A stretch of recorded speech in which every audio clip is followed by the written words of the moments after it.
check this out. Hey, T Sippers. Hey, hey, hey. Hey, hey, hey, hey, hey. Let me, come on in. Congress checkmates Donald Trump on Venezuela.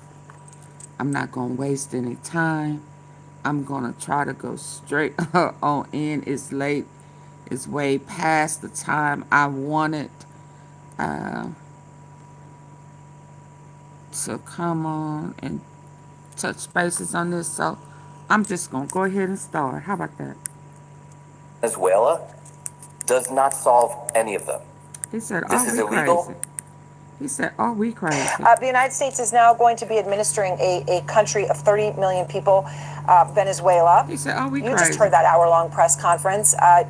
So let's just go with what's your reaction here? Oh, I'm sorry. I mean, is anyone going to just stop for a second and be honest? This is insane.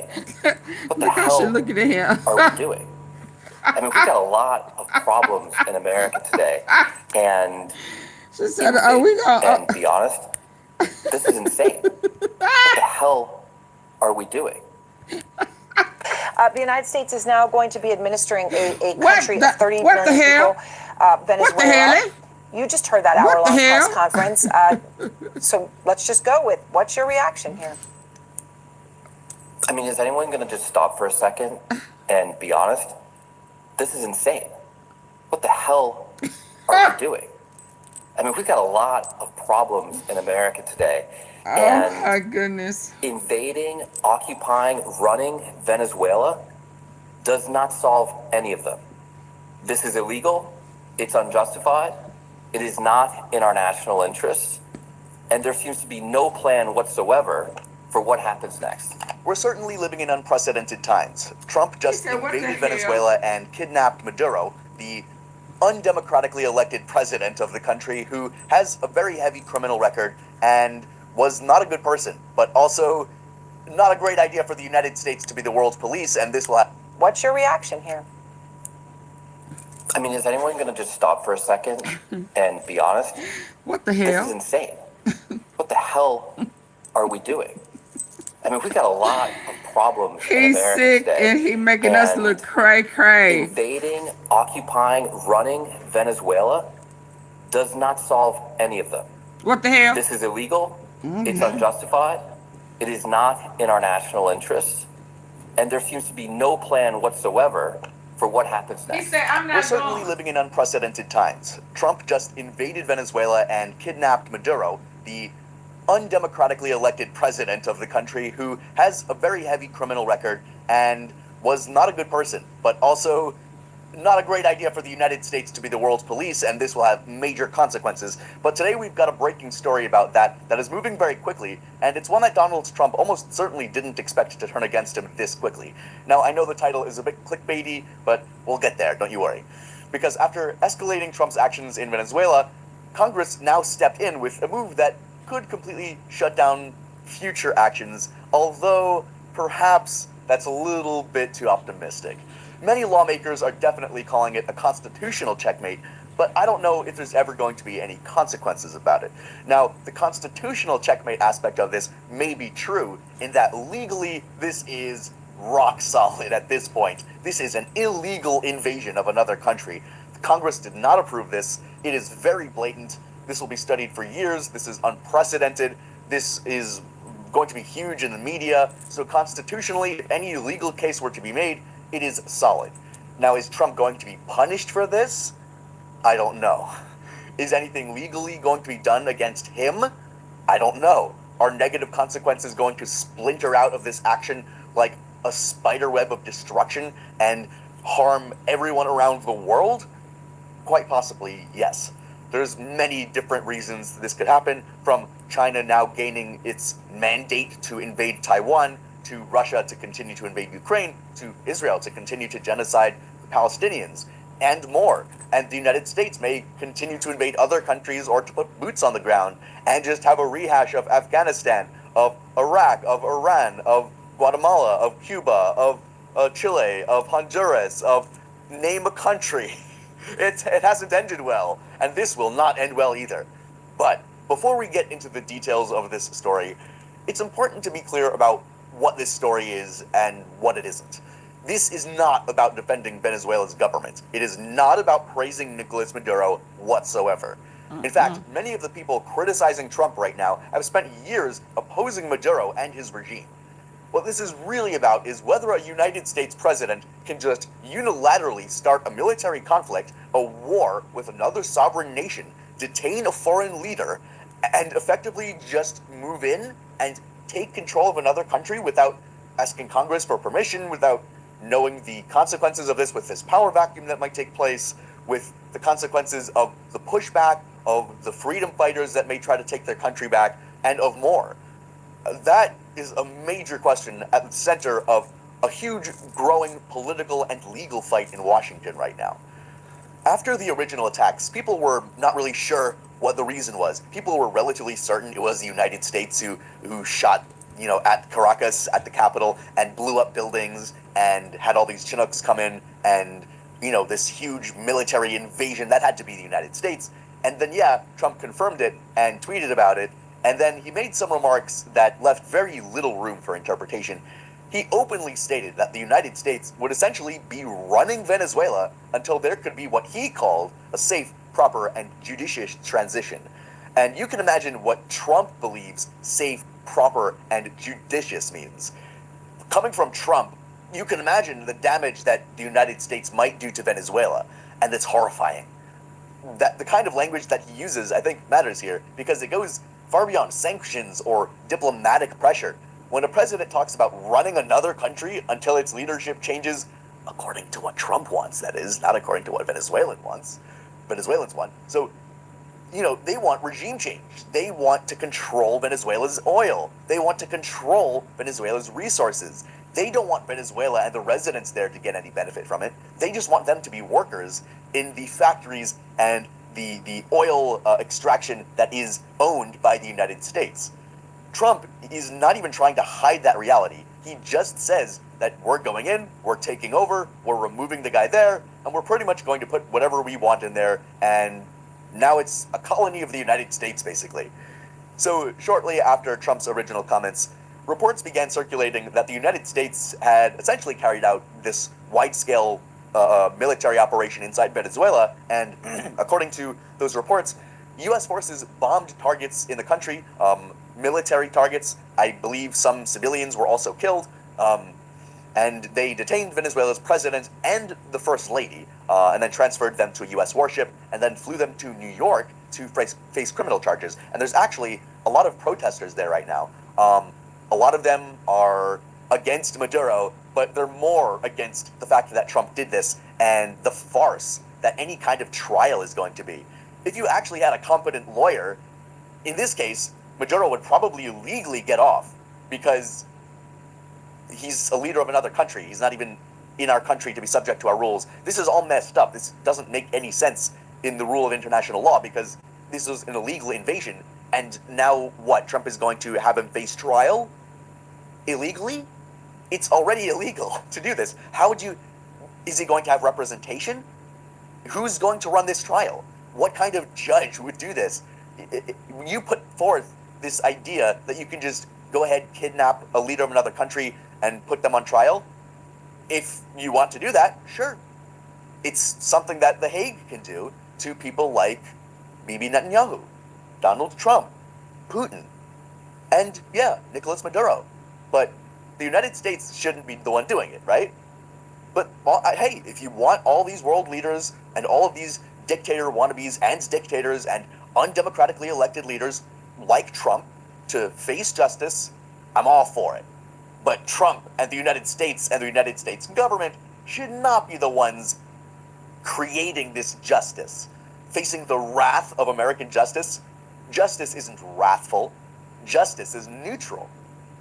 Justice is not supposed to be wrathful and angry like the United States is. Oh, we got some proud American wrathful justice against. No, justice is neutral and representative of all of the facts. And if Nicolas Maduro is a criminal, and I believe he is because he's done some horrible shit, then yes, he should definitely face consequences for that.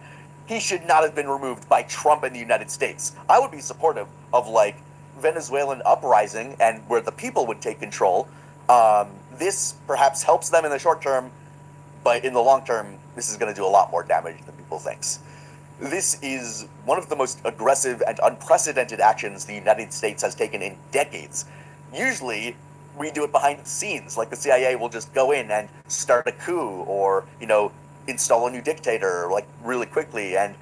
But this, he's just being very upfront about it. He hasn't even declared war or gotten congressional authorization or made any real attempts at excuses. He's just said, yeah, we did it for oil. Yeah. Basically, that's what it's like. That's essentially what it's like. Good morning, y'all. I just finished my workout here in my cold outdoor gym, and just checking out the news that the United States apparently carried out a wide-scale military operation in Venezuela, capturing its president and first lady, transferring them to a U.S. warship, and sending them to New York to be indicted on criminal charges. Listen, I was on the Foreign Affairs Committee for 6 years. I have no love for Maduro, for his regime in Venezuela. In fact, I was part of some of the efforts to try and make sure that we could support the opposition in Venezuela. But this is not how we go about doing things, not only in this country, but around the world. This is how you justify actions that China may then take against Taiwan, saying and pointing to the U.S. precedent. This is going to help justify what Russia is doing in Ukraine, saying, look at what the U.S. just did. What if they were to go after Zelensky tomorrow under the same reasoning? This is not consistent with international law, with American values, or our long-term interests, and it may spark a broader war.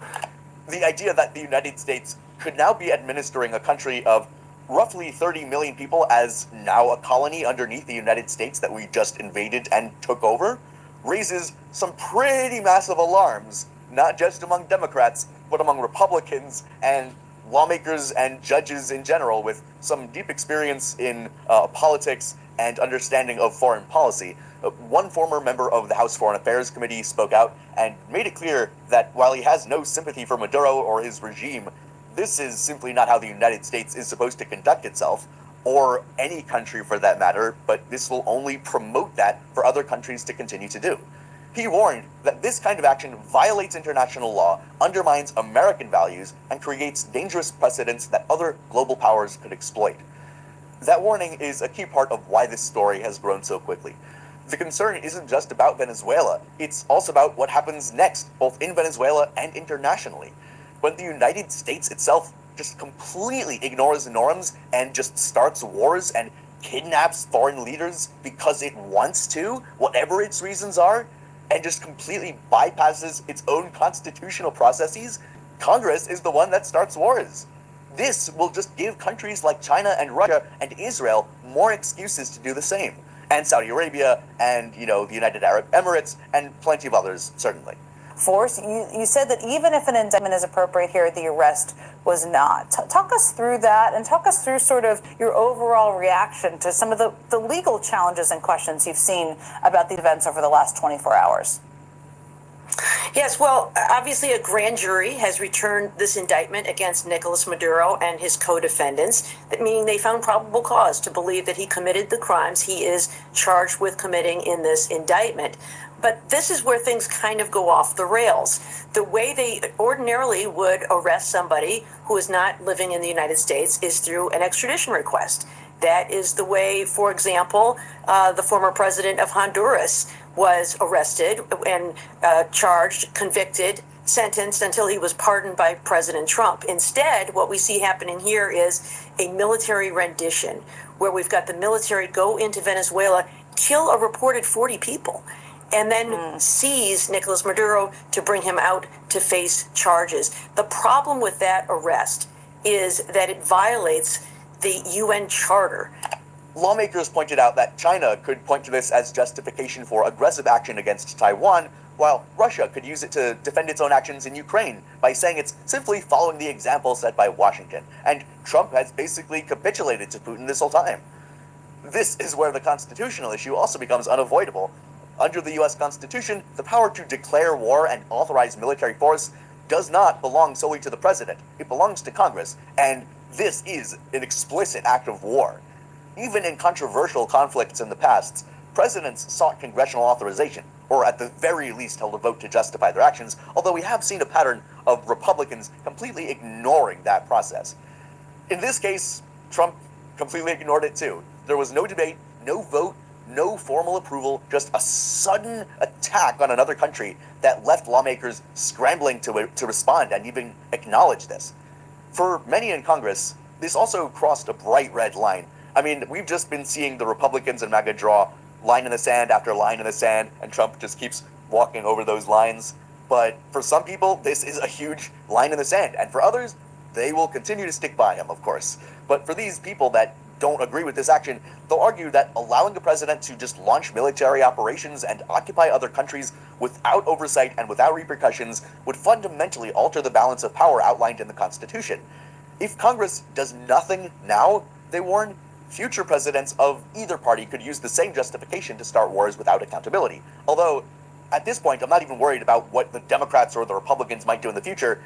What if Trump just wants to start multiple other wars? He's got 3 years left. What's going to happen at this rate? He's been part of so many wars at this point. He's solved none of them, no matter what he lies about, and he's caused more. This man has caused the world hundreds of billions, if not trillions of dollars worth of damage. The human lives lost. He likes in playing with millions, minors. tens of millions, if not And hundreds these of millions crazy, within the retarded near people future, in all here because are of okay with this that destructive shit. man, but also They respect that. You respect that right off the bat. And he plays with kids. You like that? No, respect. I said respect my platform. And if you have a problem with that, Gayla, get your dumb, key face looking ass up out of here. I said respect. And if you don't, that's why you like Trump. Because he don't have none. He plays with minors. And you are a minor. So you let him play with you, didn't you? Gayla. Yeah, donkey face. Get your ass up out of here. Don't come back. Let me see who else need to go. We're not talking about Biden. We talking about y'all said, oh, get the drugs out. He let the drug dealer out so that he can bring more drugs in. Shut up.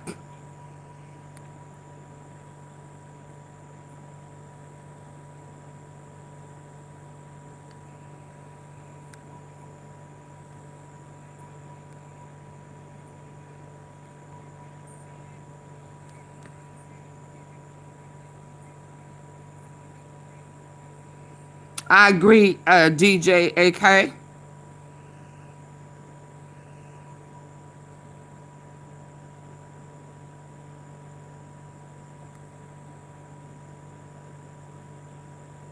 Absolutely, it's my platform, Husky.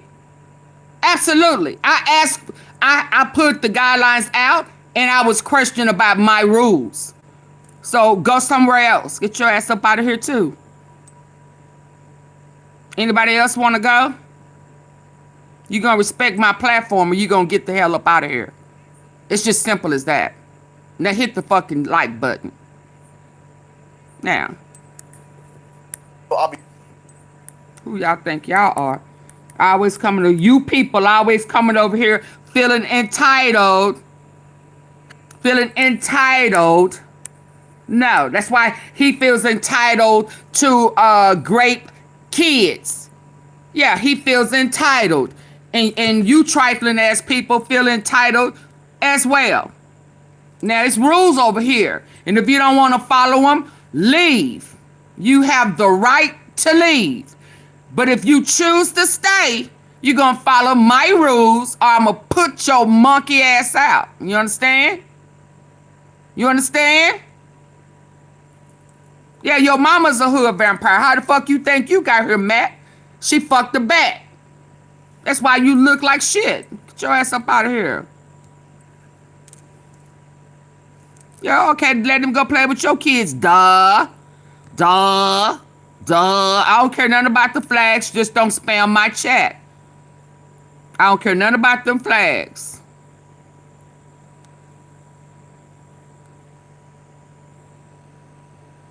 Yeah, but Justin, where you think you came from? You came from us. So you a monkey too. You didn't read the memo? You didn't read the memo? Hey, Boss City. You didn't read the memo? Yeah. You came from black people. The fuck is wrong with you? You forgot that shit was whitewashed? Yeah, use the monkey too. Use the monkey too. You come from us. We didn't come from you. You understand?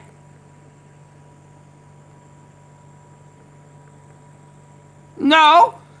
You block yourself. You get your own stuff out. You want somebody to do something for you. Hit the like button, then I put you out.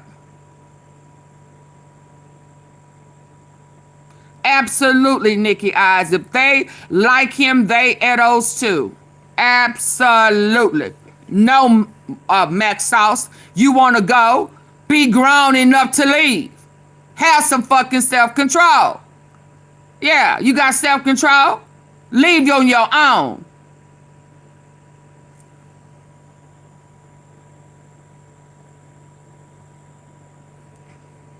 He can't heal himself.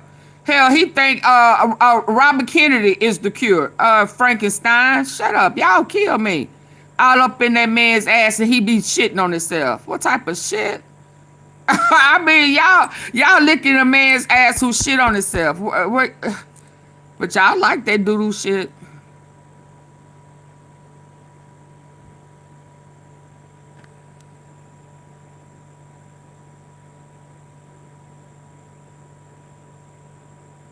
Well, their name's not in the Epstein files, Nikki. I'm not gonna put nobody in there who isn't in there. So I'm not gonna lump everybody in the gumbo. I'm only concerned about the people whose names are in the files.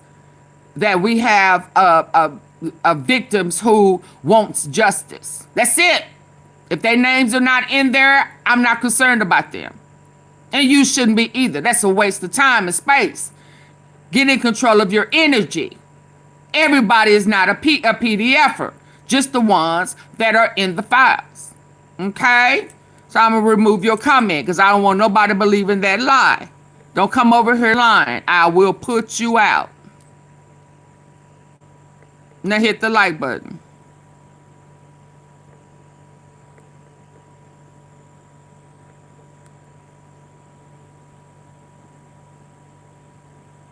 He sure is, Kareem. You are absolutely right. Your mama had a dirty mouth. Didn't she suck your daddy's beep? Yeah, she should have swallowed you. She should have swallowed you. Yeah, your mama is evil. Faith everlasting. If you like Trump, how can you be faith everlasting and you're okay with him graping and molesting adults and kids, boys and girls? Y'all crazy. Y'all sick in the head. Y'all really sick in the head. Something wrong with me, but y'all co-sign for a PDFer. I understand it goes way back, but we talking about right now, Nikki. You gotta go. You gotta go. You sick. I can't deal with the sickness. Y'all type or enter in or text like y'all have what, that Stockholm syndrome? Yeah, but it goes, yeah, but yeah, it's nothing about me, but what, girl, we talking about right now. What he is fighting hard not for it to fully release. We're talking about right now why he's bombing, and he's bombing still all, but why he is shutting down shit, putting people on punishment, making horrible choices because he don't want the Epstein files. I mean, that's why we gonna talk about that too, because the Epstein files release ain't going nowhere. He is going to receive karma, and the ones who love him and eating all up in his shitty ass, they gonna get their karma too. We're not talking about when the Democrats, nothing. We talking about right now. Stay in the moment, Harry. Stay in the moment. I know your dyslexic is kicking in, your ADHD or your DDDD. I know it's all up in there. However, stay in the moment. And me telling somebody what my guidelines are here is not cyber nothing. It is you gonna respect my platform or you gonna leave.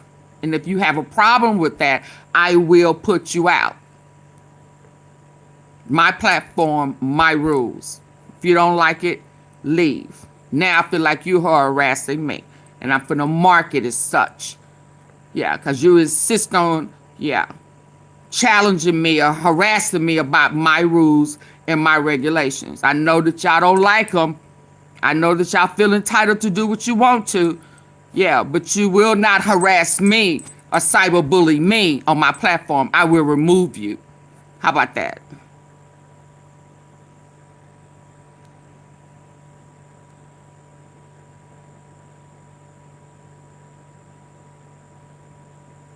Every time you come over here, you say the same stuff under all 50 million of your different accounts. I don't care. You need it. I don't. You're a moocher. I'm not. See the difference? Yeah. You can say that, alien, but you cannot spam my chat. Yes, I do. I do. I've read the I've read the files, the part that I've read, and yes, I've came across that part. Thank you. No, that's not how I do that. No.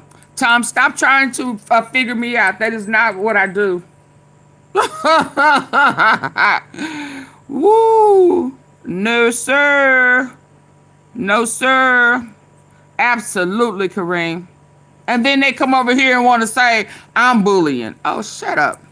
That's what you do when you put your hand around people's necks and put your hands in people's underwear and force yourself upon people. That is not what I'm doing.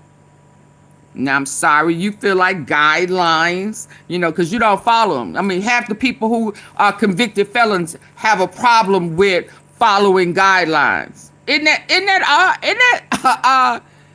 the main ones who don't want to follow guidelines and rules. They go bypass it, and then that narcissistic chicken bomb goes off, and then you try to make your problems be someone else's. Get on somewhere.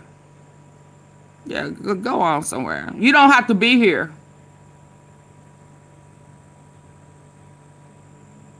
I'm not okay with anybody who violates people, Bo knows.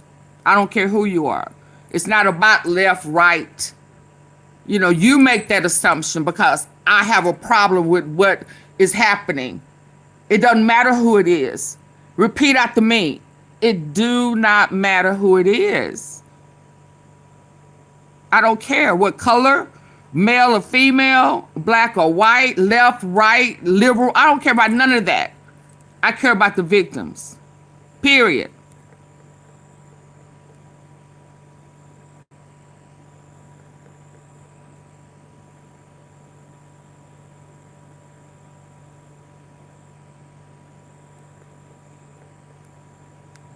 Yeah, they wanted to make it be about, and you can go.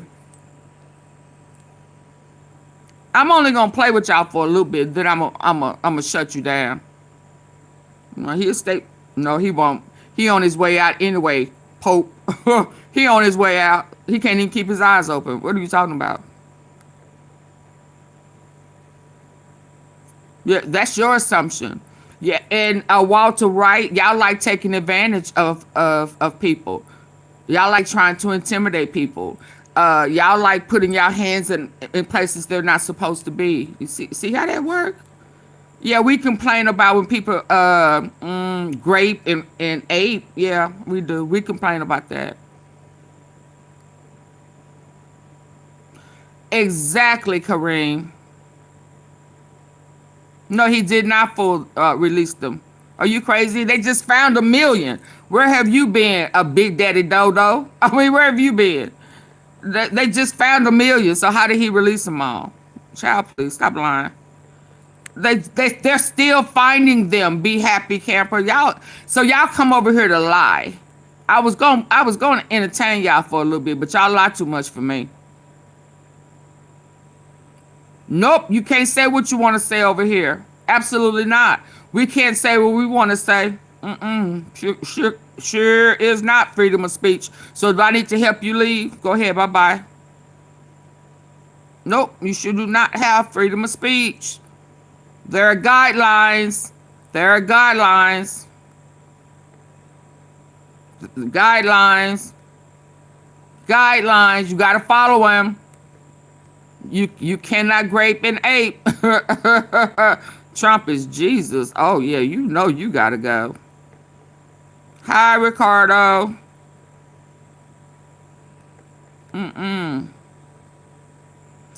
Guess what, DJR? You are from black people. We were here first. So you are everything that you're trying to say that's racist. It's you too. You come from black people. You're part of the 50 Shades of Brown. You just on a lighter end. You are everything that you're saying I am. You come from us. We are the chosen. You are not. Newsflash. Yeah. Newsflash.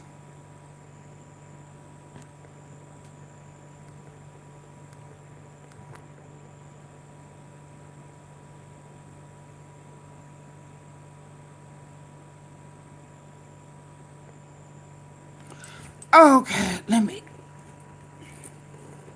I don't want to play with you anymore. Let me fix it.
Oh, okay, Adam.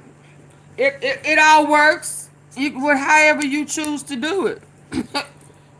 However you choose to do it, but you still got to get up out of here. There's still guidelines. And when you signed up, I said be respectful. And you're going to follow the rules or you're going to leave. And I don't care what you do after that. Let me see. Can y'all hit refresh? Can y'all hit refresh, please? So the ones who not supposed to be in here will leave. Let's go. Obviously, because of the system around him, the people who support him, all of these MAGA and Republican people, all the way up and down, it's an entire corrupt system that allows this to occur. So he's just going to be allowed to start whatever wars he wants at this point. Absolutely, And in MAGA God we and a lot of trust. Republicans are going to stand up As long for as you him no matter say what it he does. respectfully. He can shoot someone in Fifth Avenue and he wouldn't lose any voters. Remember that? This is much worse than that by a long shot. A lot of lawmakers have been pointing out something pretty obvious. Trump ran on a promise of no new wars. It's going to be so peaceful. It's going to be so peaceful. He lied. And his supporters fell for that. Because they slow. They still drank the Kool-Aid. And they often like to say that he would stay out of foreign conflicts while he was president. And he spread so much peace. He spread his peace all over them. He spread so much peace everywhere, all over MAGA. Yes, he did. But what he's doing now is completely against that idea in its entirety. That is complete bullshit. Such hypocrisy. Yes, he is a convicted felon. If you're going to have to come over here lying about running the government there. Oh, no, you know you got to taking go. control of the other country. That is starting war. That is starting conflict. That is creating power vacuum. That is You can't break the law because you don't like somebody and you want to steal their all. You can't do that. It's going to hurt so many people, plain and simple. We can't see exactly what's going to happen, but it's going to really, really impact a lot of people. I've already seen some TikToks and some YouTube videos from Venezuelans. Absolutely, Jonas. Showed that there have been a lot of people celebrating. Do your and research about that, but also while acknowledging that the United States has done this. White people come from before, black people. Absolutely. Every single time. That's why y'all want our melon. That the United States has invaded and attempts Absolutely, to that's what I'm saying. And install, corporations. Do the research. Would you like me to? Suffered immensely. Let's so you much. know what? I'm gonna let you stay for a minute. We finna have a little lesson. Yeah. We are about to have a little lesson. Jonas Soul, whatever your name is. We gonna have a little lesson today, baby.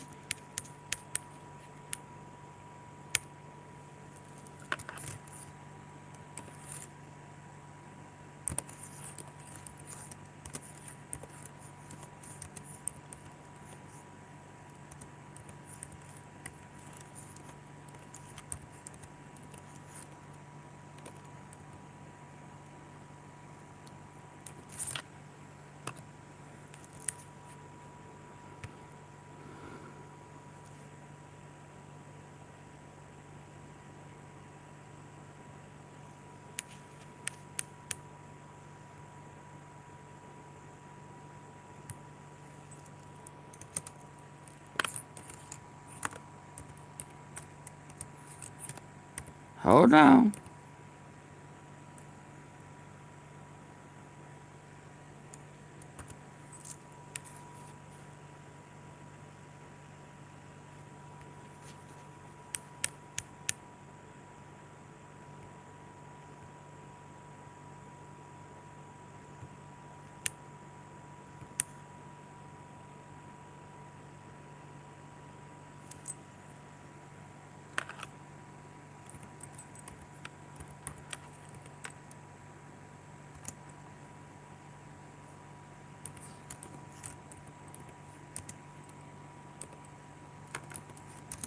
Hold on.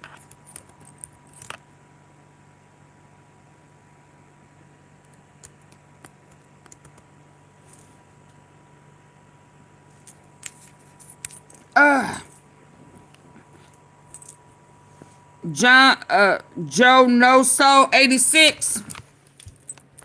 You ready, Precious? You ready?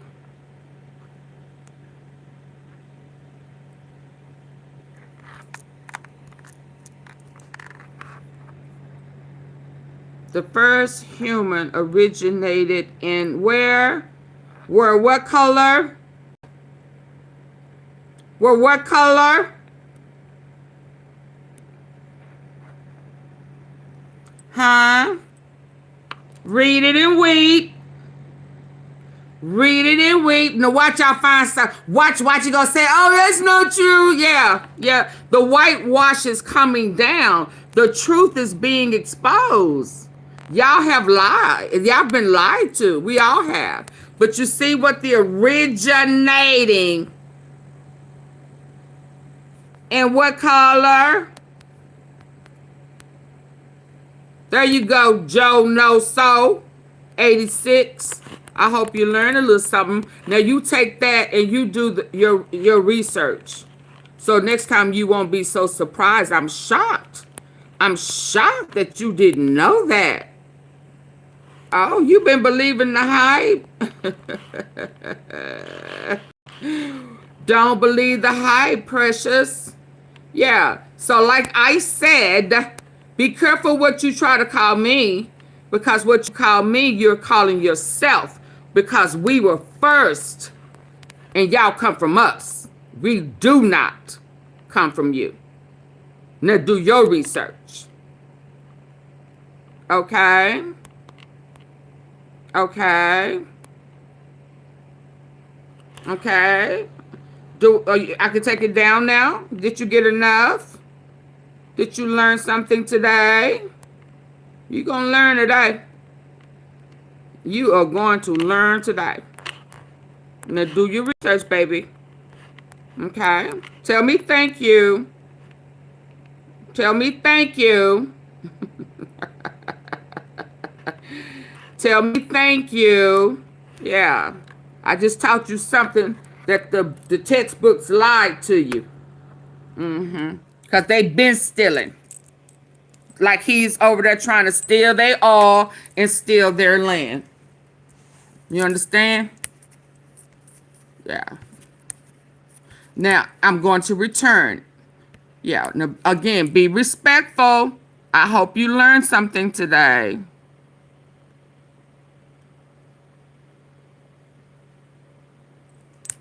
Let's go.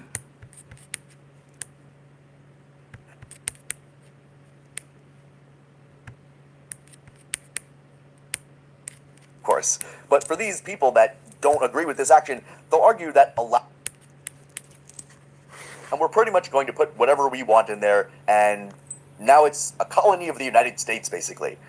So shortly after Trump's original comments, reports began circulating that the United States had essentially carried out this wide-scale military operation inside Venezuela, and according to those reports, U.S. forces bombed targets in the country, military targets. I believe some civilians were also killed, and they detained Venezuela's president and the first lady, and then transferred them to a U.S. warship, and then flew them to New York to face criminal charges. And there's actually a lot of protesters there right now. A lot of them are Craig, against Maduro.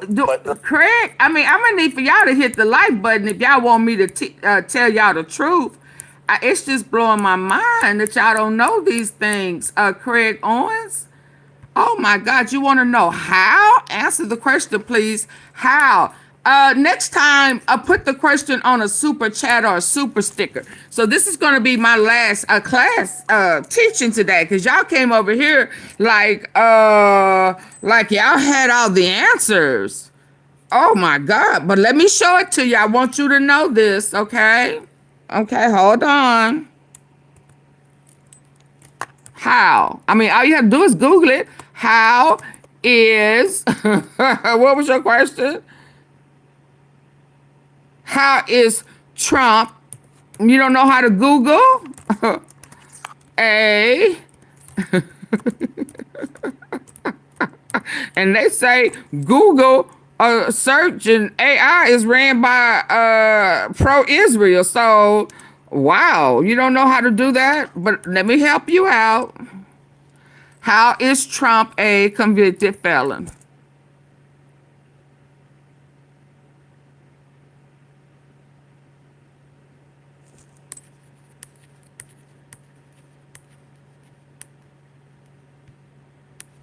Criminal trial.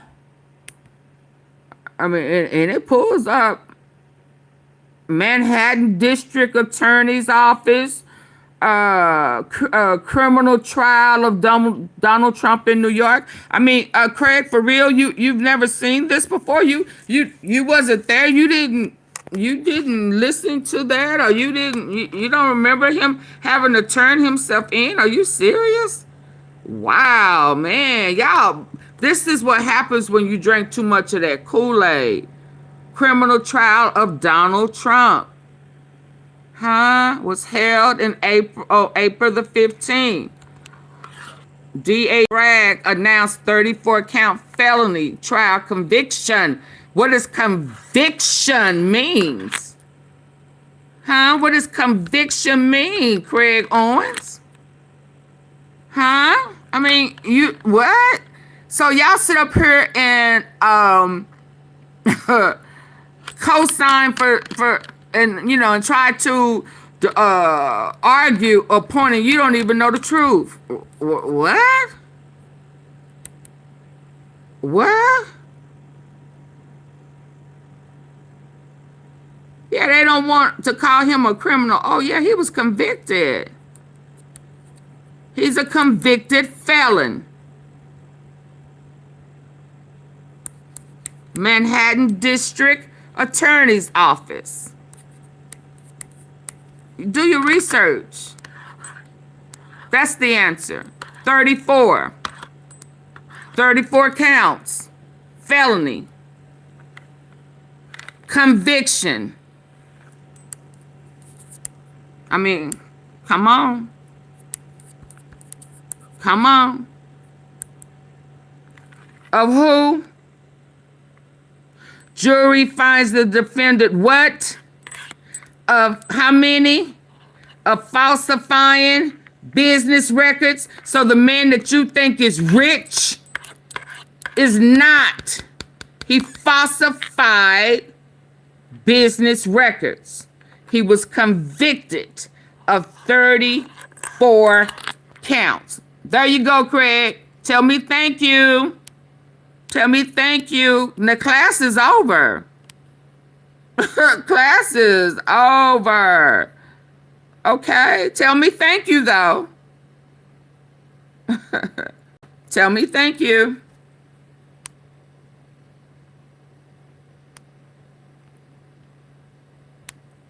Tell me thank you. I know. I know. Yeah, okay, y'all, yeah, you don't want to do your own research. You just don't want me to know the truth. I get it, but I know. Let me get the rest of y'all up out of here. J-Dub, hello. They thought they had one. They thought they had one that they could manipulate in the mind. Oh, baby, no. No. Well, Jim, one of your friends asked. They asked because they haven't done their own research. Y'all just over here co-signing for somebody who likes to take advantage of minors. Yeah, sorry, Charlie. I do research. I am so sorry. Joshua, you are too, because you come from us. Your mama and your dad and everybody used to suck on the brown milk. Yeah, you came from brown milk, boo-boo. Yep. Sorry you didn't know that. Don't be mad at me that your family misled you. Yeah, no, Trump pardoned the notorious launderer. Yeah, no. Yeah, there's nothing y'all can say that's gonna make me believe that. The Kool-Aid is, trust me, the Kool-Aid is not healthy. It's designed to manipulate your mind. No, do your own research, Adam. Y'all hate the truth. Y'all hate the truth, too. Yeah.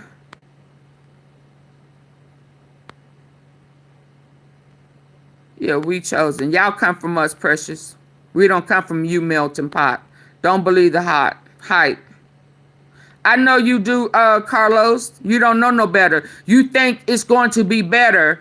You think Trump is going to be better than Maduro, and he's not. Bless your heart. That's what his voters thought. Yeah, and that's why they're getting a rude awakening right now.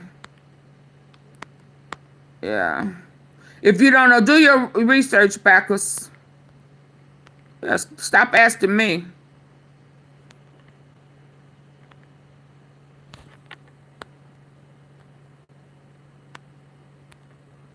I hadn't watched CNN. Sorry.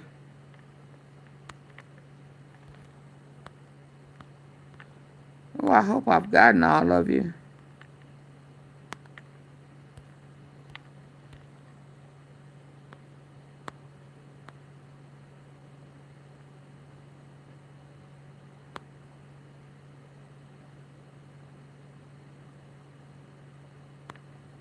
Ooh, Jawandi, they didn't like that, baby. Ooh, they didn't like that. Hello, hi, TJ. He should have been in jail, absolutely. He shits on himself all the time. You ain't seen him on a golf course with shit running down his leg. He do take shit, absolutely. He takes shit from Putin. I don't know where you been. Don't come over here lying. He absolutely takes shit.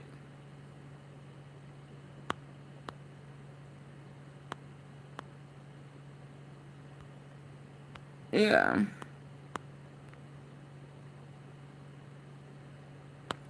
Oh, I hope that's it. Okay, it don't matter what I say, then get out. I hope you know I'm not going to read all that. I hope you know that. Whew, okay. I mean, that was ugly. You asked me to show you, and I did, and then it's like, oh, that doesn't matter. I mean, what? You didn't think it was there? What are we doing?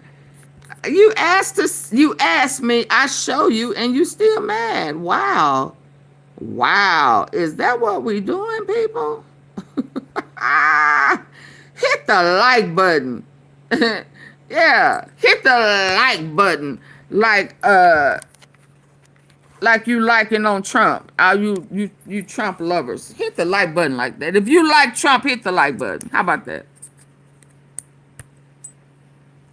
Let's go. They're more against the fact that Trump did this and the farce that any kind of trial is going to be. If you actually had a competent lawyer, in this case, Maduro would probably legally get off because he's a leader of another country. He's not even in our country to be subject to our rules. Right, he's not subject to our rules. That's so slow. Reports began circulating that the United what States. What he did, I mean, y'all do know what he did in another country is not subject to our rules, our laws. It's only if they break the laws in our country. We do know that, right? We cannot enforce our laws on someone that breaks it in their country. Duh. Wow. That just blows my mind. Military operation inside Venezuela, and according to those reports, U.S. forces bombed targets in the country, military targets. I believe some civilians were also killed. Absolutely, they were. And they detained Venezuela's president and the first lady, and then transferred them to a U.S. warship. Yeah, what does she do? To New York to face criminal charges. And there's actually a lot of protesters there right now. A lot of them are against Maduro, but they're more against the fact that Trump did this and the farce that any kind of trial is going to be. If you actually had a competent lawyer, in this case, Maduro would probably legally get off. Absolutely. He's a leader of another country. He's not even in our country to be subject to our rules. This is all messed up. This doesn't make any sense in the rule of international law. It's about the Epstein files. Invasion. And it's about the Epstein file. He knows that it makes no sense. Illegally? It's already illegal to do this. How would you... Is he going to have representation? Who's going to run this trial? What kind of judge would do this? What U.S. Supreme Court judge knows that country's rules? What jury of his peers? Where's the jury of his peers? Oh, but Trump don't believe in due process. Duh. Yeah. Duh. This idea that you can just go ahead, kidnap a leader of another country and put them on trial. If you want to do that, sure. It's something that The Hague can do to people like Bibi Netanyahu, right? Donald Trump, Putin, and yeah, Nicolas Maduro. Don't. Bibi Netanyahu have warrants in the U.S. He's not even supposed to be in New York. He was supposed to be arrested when he came to the White House. He's a wanted man in the U.S. How that happened? How can you go to this man's country, grab him, but Bibi Netanyahu can fly here and you don't even do nothing, and there's warrants out for him, and he has dual citizenship. He has a driver's license. He have social security number, all of that, because he lived in New York and in Pennsylvania. So why was he not? Okay, so that diplomatic immunity should have applied to someone that was in their own country, right? Yeah, no, stop that. But the United States shouldn't be the one doing it, right? No. But hey, if you want all these world leaders and all of these dictator wannabes and dictators and undemocratically elected leaders like Trump to face justice, I'm all for it. But Trump and the United States and the United States government should not be the ones creating this justice. Facing the wrath of American justice, justice isn't wrathful. Justice is neutral. Justice is not supposed to be wrathful and angry like the United States claims it is. Oh, we got some proud American wrathful justice against. No, justice is neutral and representative of all of the facts. And if Nicolas Maduro is a criminal, and I believe he is because he's done some horrible shit, then yes, he should definitely face consequences for that. He should not have been removed by Trump and the United States. I would be supportive of, like, Venezuelan uprising and where the people would take control. This perhaps helps them in the short term, but in the long term, this is going to do a lot more damage than people think. This is one of the most aggressive and unprecedented actions the United States has taken in decades. Usually, we do it behind the scenes, like the CIA will just go in and start a coup or, install a new dictator, like, really quickly. But this, he's just being very upfront about it. He hasn't even declared war or gotten congressional authorization or made any real attempts at excuses. He's just said, yeah, we did it for oil. Yeah, basically, that's what it's like. That's essentially what it's like. Good morning, y'all. I just finished my workout here in my cold outdoor gym, and just checking out the news that the United States apparently carried out a wide-scale military operation in Venezuela, capturing its president and first lady, transferring them to a U.S. warship, and sending them to New York to be indicted on criminal charges. Listen, I was on the Foreign Affairs Committee for 6 years. I have no love for Maduro, for his regime in Venezuela. In fact, I was part of some of the efforts to try and make sure that we could support the opposition in Venezuela. But this is not how we go about doing things, not only in this country, but around the world. This is how you justify actions that China may then take against Taiwan, saying and pointing to the U.S. precedent. This is going to help justify what Russia is doing in Ukraine, saying, look at what the U.S. just did. What if they were to go after Zelensky tomorrow under the same reasoning? This is not consistent with international law, with American values, or our long-term interests, and it may spark a broader war. The idea that the United States could now be administering a country of roughly 30 million people as now a colony underneath the United States that we just invaded and took over raises some pretty massive alarms, not just among Democrats, but among Republicans and lawmakers and judges in general with some deep experience in politics and understanding of foreign policy. One former member of the House Foreign Affairs Committee spoke out and made it clear that while he has no sympathy for Maduro or his regime, this is simply not how the United States is supposed to conduct itself, or any country for that matter, but this will only promote that for other countries to continue to do. He warned that this kind of action violates international law, undermines American values, and creates dangerous precedents that other global powers could exploit. That warning is a key part of why this story has grown so quickly. The concern isn't just about Venezuela, it's also about what happens next, both in Venezuela and internationally. When the United States itself just completely ignores norms and just starts wars and kidnaps foreign leaders because it wants to, whatever its reasons are, and just completely bypasses its own constitutional processes, Congress is the one that starts wars. This will just give countries like China and Russia and Israel more excuses to do the same. And Saudi Arabia and, the United Arab Emirates and plenty of others, certainly. force. You said that even if an indictment is appropriate here, the arrest was not. Talk us through that and talk us through sort of your overall reaction to some of the legal challenges and questions you've seen about these events over the last 24 hours. Yes, well, obviously a grand jury has returned this indictment against Nicolas Maduro and his co-defendants, meaning they found probable cause to believe that he committed the crimes he is charged with committing in this indictment. But this is where things kind of go off the rails. The way they ordinarily would arrest somebody who is not living in the United States is through an extradition request.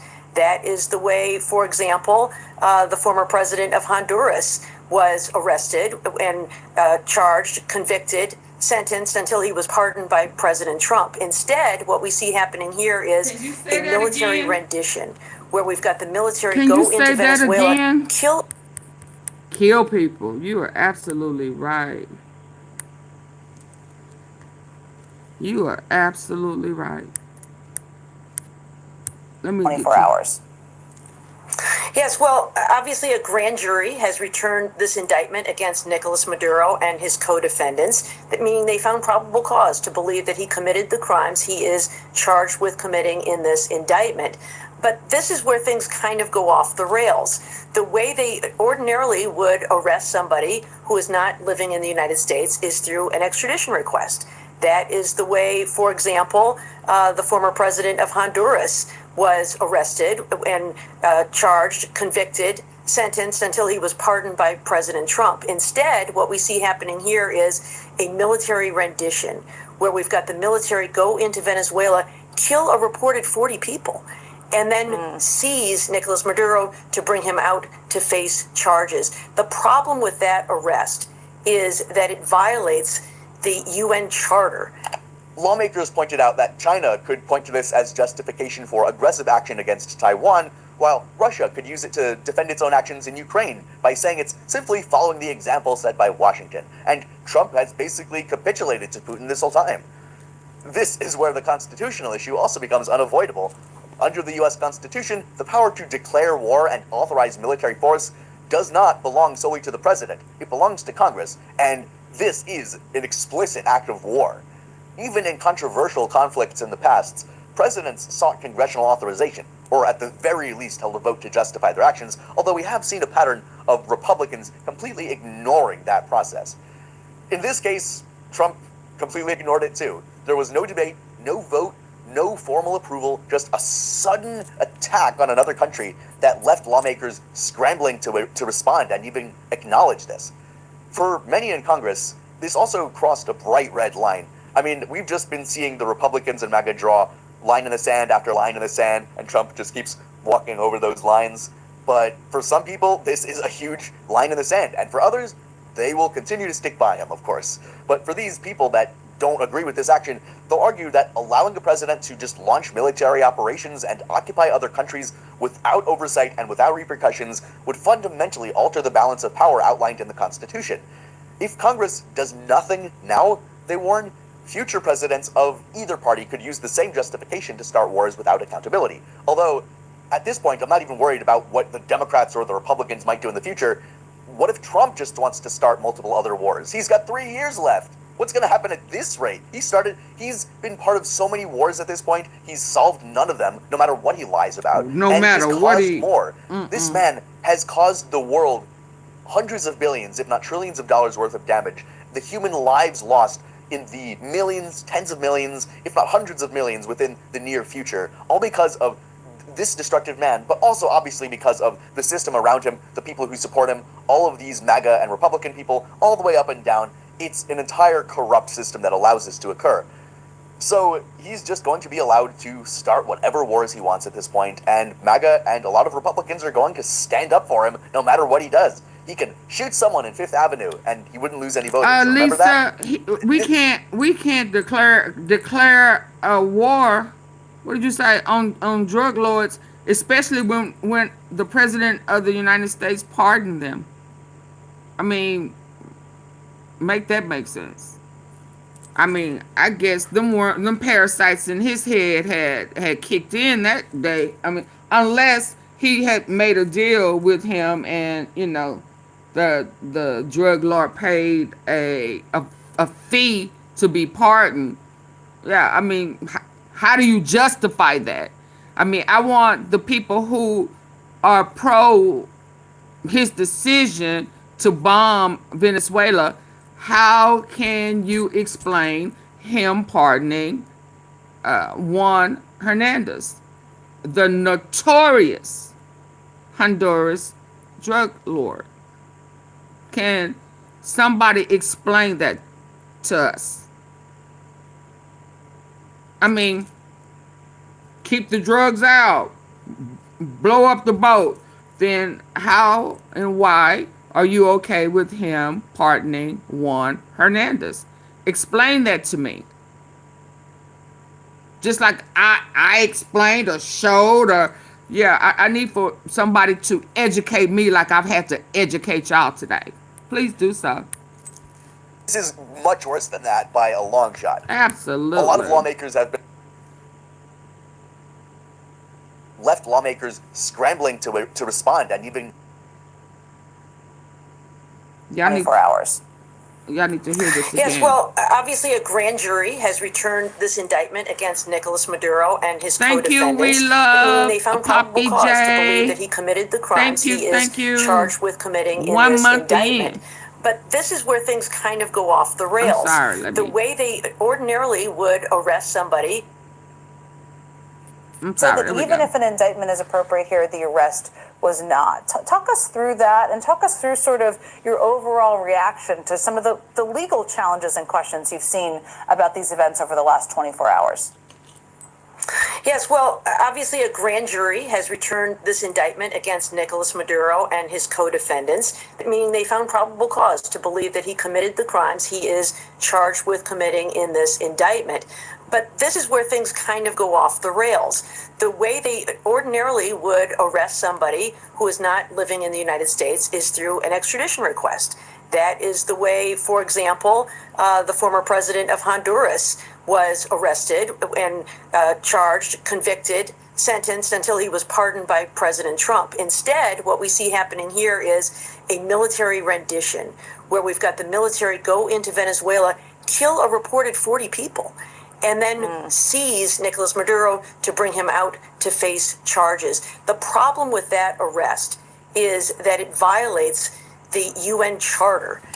lawmakers pointed out that China could point to this as justification for aggressive action against Taiwan, while Russia could use it to defend its own actions in Ukraine by saying it's simply following the example set by Washington. And Trump has basically capitulated to Putin this whole time. This is where the constitutional issue also becomes unavoidable. Under the U.S. Constitution, the power to declare war and authorize military force does not belong solely to the president. It belongs to Congress, and this is an explicit act of war. Even in controversial conflicts in the past, presidents sought congressional authorization, or at the very least held a vote to Hey, now, if you like, come on now, if you like Donald Trump and you think that he is correct in what he did, I need for you to double tap the face of your phone. Double tap. If you think he was right and he has all the right and power, can you double tap the face of your phone?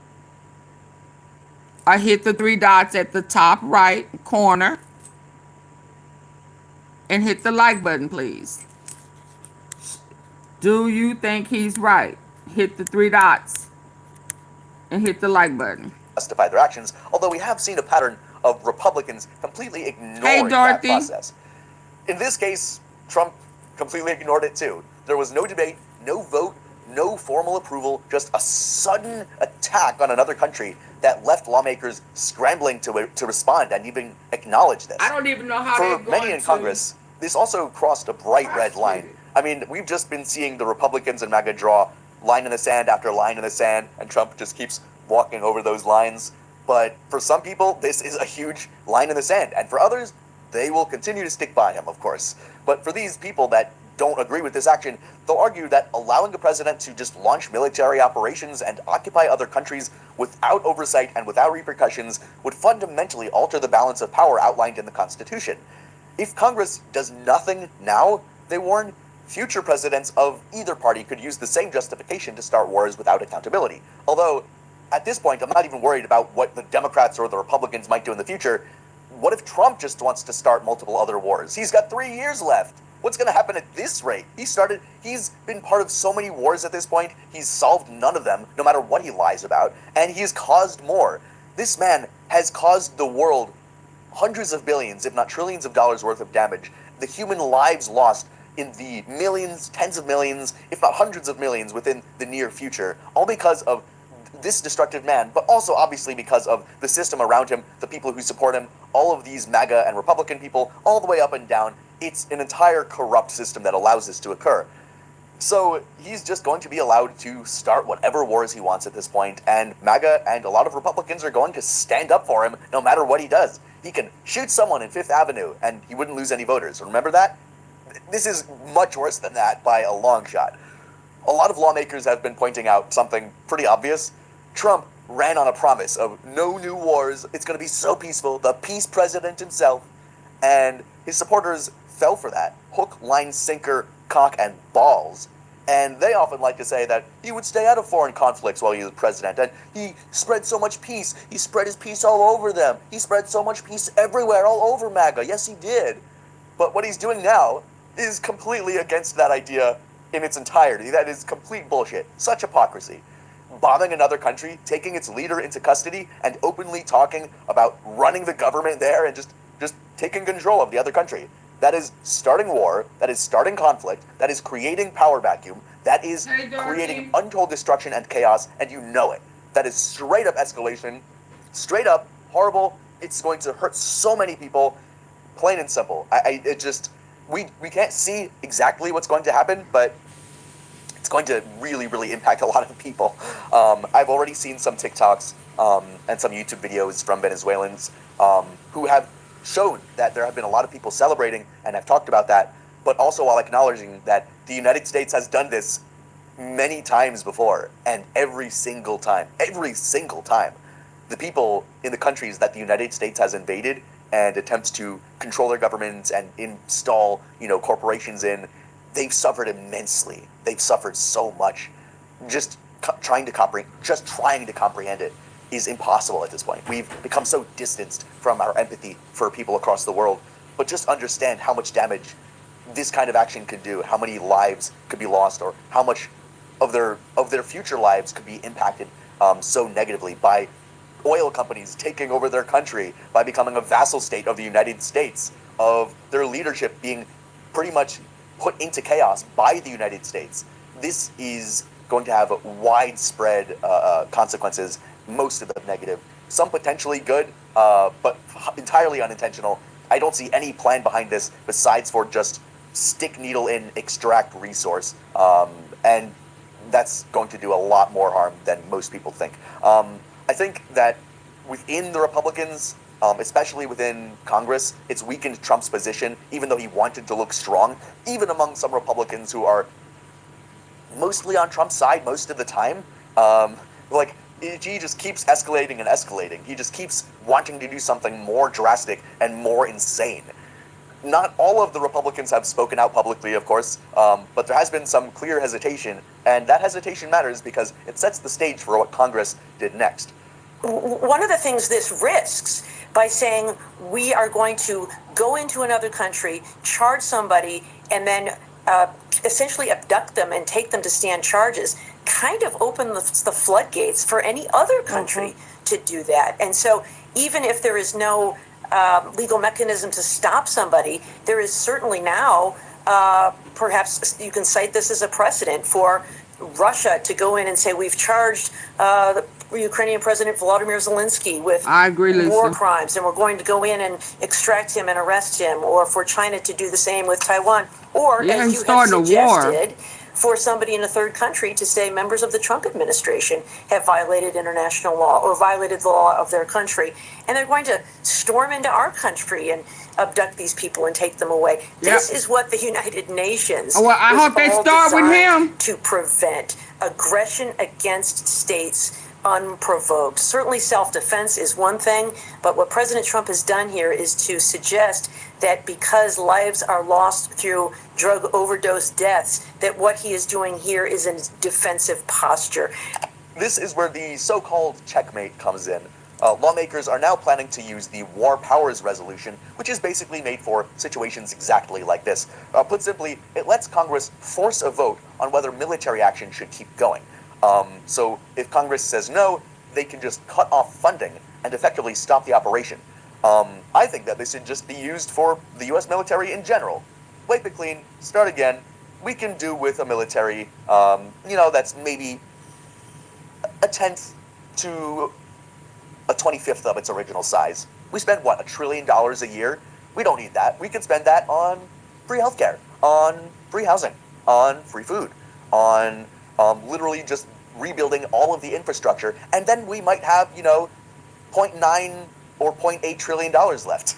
Because literally that's how much our military uses and how much it wastes in terms of what we could be doing with that amount of money. And we could have the amount of money that we put into the military. We could quarter it, we could have fifth it, and we would still be the most powerful military and powerful country in the world. But no, they just have to suck all of that wealth up into the military-industrial complex. They just have to keep bombing kids, have to keep invading other countries come to up start with ways wars to steal and continue money. This military He wants to go to invasion Africa and and this start a war. They colonialism. got gold. People pushing for the resolution here are not calling this a partisan move between Republicans or Democrats, even though, don't get me wrong, a lot of MAGA and a lot of Republicans support this because it's Trump and they're supporting what he's doing. But most people don't want to start new wars for oil, as blatant as it is.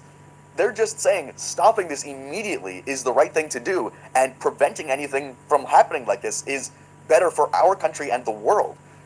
The idea now, potentially, is that, if all Democrats stick together, and even if a few Republicans are willing to back Congress, Trump's operation in Venezuela could be halted fund-wise before it turns into another long, costly, and dangerous conflict. This will still have an insane amount of damage happen across the country because of the power vacuum that it creates, but as long as we don't stay there for weeks, months, years, then it won't cost trillions of dollars like our other conflicts had when they were nonsense and useless. Weapons of mass destruction. Our government does this time and time and time and time and time and time and time and time and time and time again. And every single time, people fucking fall for it. And this time, they're not even trying to hide it, that it's about oil, and they're still falling for it? What the fuck is going on? The reasoning behind this invasion is nonsensical. It is pure profit and pure power, and it is so obvious that any MAGA or any right-wing people who both know that it's happening and acknowledge that it's just for oil, but still back this and claim that it's about drugs or about Maduro being a criminal himself, are clearly hypocrites and clearly not debating with their minds intact. That is nonsensical. This isn't even about law and order. You think Trump gives a shit about law and order? This man has been convicted of 34 plus felonies, hasn't seen any jail time, has done more crimes than you know about, I guarantee it, and has done more damage to this country and the world than Nicolas Maduro has ever done. I You agree. don't care about law and order, MAGA. You don't care about law and order. He's done this illegally without Congress's approval. Law and order, my ass. The reasoning behind He some don't of know the how to, Republicans' pushback and the do attempts things to potentially legally. prevent He funding doesn't for this understand military due effort process. That's why his is brother that checkmate poured those move, mashed although potatoes on his perhaps head. Trump doesn't believe in check. He might just, like a pigeon, shit all over the board, knock over the pieces, and pretend he won anyway. And if there's no consequences, checkmates might not mean anything. Just because he's been proven to have done something illegal and wrong and against the Constitution doesn't mean he's going to suffer any kind of consequences. So, checkmate, Republicans. You have a dictator who is not beholden to the law. Congrats. There's no timeline for the withdrawal. There's no explanation for how occupying and running another country improves life for Americans at home. Super duper America first, right? We're preventing all the drugs from Venezuela coming in. You know the drugs come in from China mostly and not Venezuela, right? They come in from Mexico. They come in from other. They don't come from Venezuela. They're coming from 1% maybe comes from Venezuela. This is not about Mexico. drugs. Trump just pardoned Hernandez, who literally trafficked 400 tons of cocaine. Yeah, they don't want to talk about that. Trump pardoned him. This is not about drugs. This is not about criminality. This is literally, as he said. Okay, if you think that Trump pardoning Honduras drug lord Juan Hernandez, hit the like button. If you think he's justified, I need for y'all to hit the like button. You can double tap the face of your screen on your phone or hit the three dots at the top right. If you think that Trump was justified in pardoning a notorious drug lord, hit the like button. So only one person thinks that. Okay, well, cool. I'll take that. Because he was wrong, his two left feet. Only about Absolutely. oil and the I'll power take that. and the control over Venezuela. So and y'all using know he's wrong. Yeah. to hide it, that it's about oil, and they're still falling for it? What the fuck is going on? The reasoning behind this invasion is nonsensical. It is pure profit and pure power, and it is so obvious that any MAGA or any Oh, so right-wing now you people take who it back both because you know that it's the happening one and person acknowledge who that did it's it just took for it oil, back. but still back this and claim that it's about drugs or about Maduro being a criminal You himself know he's are wrong. clearly hypocrites and clearly not Hypocrites, debating, exactly. with their minds intact. That is nonsensical. This isn't even about law and order. You think Trump gives a shit about law and order? This man has been convicted of 34 plus felonies, hasn't seen any jail time, has done more crimes than you know about, I guarantee it, and has done more damage to this country and the world than Nicolas Maduro has ever done.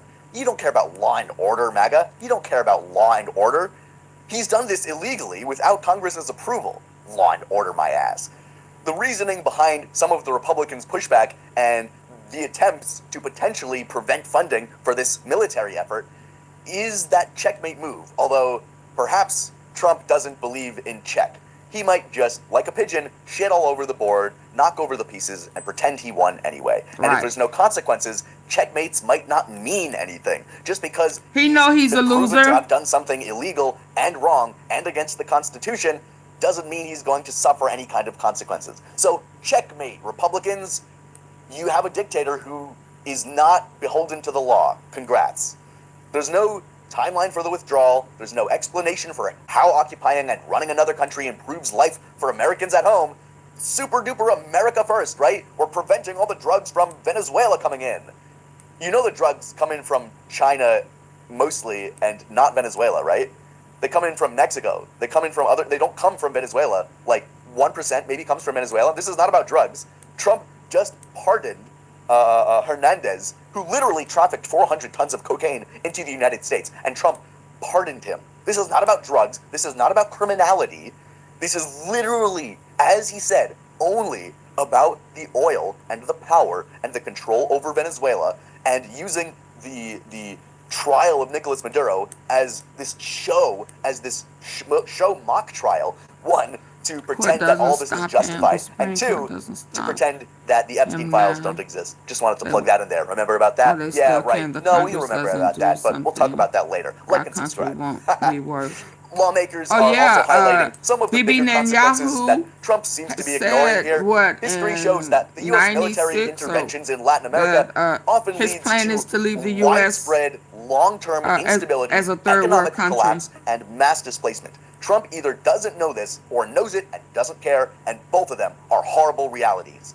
And the displacement that usually happens turns into migration, which turns into people coming into America, which is something that Trump claims he wants to stop. Yet America causes the states of these countries to be horrible places to live in through our intervention in their politics. And then when people want to escape the violence caused by America in their countries, we demonize them for wanting to live better lives. And it's all this cycle that Trump and the billionaire elite participate in so that they can benefit and they can own and they can get all the oil and they can suck all the resources out of Venezuela and America, and the MAGA sycophants and the Republicans will still kiss their boots and suck their dicks. Pathetic. It doesn't make much sense to complain about migration, does it? While simultaneously destabilizing the neighboring country through military action and thus resulting in people emigrating, right? But of course, MAGA doesn't exactly have the brain cells to understand that. And then there's the cost. Oh man, Trump cares so much about America's budget and making sure that we don't go into more debt, even though he's put us into more debt than any other president by far. And he often says that, hey, there's just no money in these coffers for healthcare, education, infrastructure, anything whatsoever for Americans. But for Israel, oh my gosh, there's billions. For Venezuela, oh man, we got to spend tens of millions of dollars invading there. For countries around the world, for keeping our militaries there so that they remain compliant to our needs. Oh man, we can spend literally $1 trillion a year on our military. He for went that, there, but didn't he, for the Lisa? things that Americans actually need, oh no, it's America last is what it is. These are going to just turn into long-term occupations in foreign countries where we extract their resources for the homeland. Yay, the motherland America, where we suck up everything from the rest of the world, ruin everyone else's lives around the globe, and then what, a few billionaires here profit because they own the oil companies and whatnot? Great. Congress now is asking a very simple question. Why is there always money for war and not for programs that actually help Americans at home? Right. And another simple question, I suppose, is how can Trump do this? And what are we going to do to stop it? I think that's what Congress should really be focusing about. There's some questions here that I don't think need answering as much as what are we going to do about this? Are we going to stop him? Are we going to do anything like whatsoever? Democrats? Hello? Republicans? Come on. All of these issues have combined to put Trump into narratively a very difficult position. He can't really claim that he has a lot of America backing him because every single time he does something like this, every single time he escalates, his polls drop. He's one of the most, I think he's the most unpopular president ever at this point in the presidency in the second term, or if ever. Take that with a grain of salt, but he is hugely unpopular now. If Congress follows through with the War Powers Resolution and votes to block this operation, Trump will potentially be forced to either comply or openly defy Congress, potentially trying to take money directly from the other parts of the government, something that would likely trigger even more of a major constitutional crisis, even though this is blatantly violating the Constitution. On the other hand, pulling back could also mean admitting that he overreached and that he violated the limits of his presidential power, and he doesn't like to admit weakness. As this fight continues, the outcomes will have implications far beyond Venezuela. It'll help determine whether Congress is even willing to reclaim its role in terms of government or any kind of balance of power, or in matters of war and peace, or matters of serving America over spending billions of dollars overseas in wars that are not necessary. We've done this so many times. Do we not remember Vietnam and how useless all of this war is? Oh, it's for justice. We're arresting their leader because he did crimes. All of them did crimes. Bibi Netanyahu did crimes. Putin did crimes. Trump did so many crimes. Why isn't he being arrested? There's other reasons for this, and it's very apparent here. Presidents may continue to just expand their power through unchecked military action in the future. This will signal to the rest of the world that we are entering an era of expansionism and of colonialism and of war. And if the United States even minorly still believes in the rule of international law or even local constitutional law, then we need something to change fast. You can't expect everyone else to follow some sort of vague serving America purpose while America breaks its own constitution and invades other countries and allows its vassal states like Israel to do the same. At its core, this is not about defending a foreign dictator like Maduro. It is not about defending him whatsoever. It's about defending the idea that no president, no democracy, no country is able to ethically do this in the first place, just invade another country and kidnap the leader. But also, Trump is not above the Constitution. And that decisions as serious as invasions and war should never be made by one person alone. Congress has drawn a line, it's made a checkmate, and the coming days will show whether that line holds or whether Trump will just shit on the chessboard and strut around like the confident little pathetic bird he is. Ooh-wee. Hold on. Before I go to the next one, if you think that Trump was right in his actions, please hit the like button, the thumbs up button.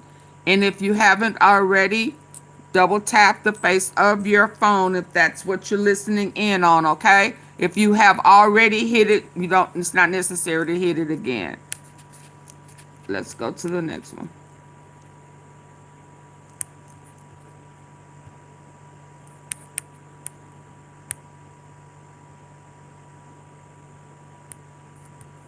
With over 500,000 videos added monthly, Uh-uh. nothing's too niche to find at Adobe stock.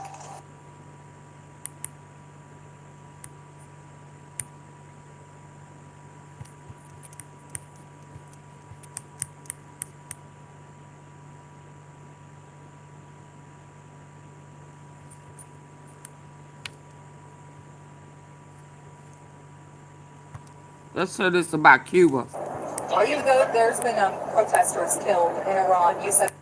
Well, Cuba always survived because of Venezuela.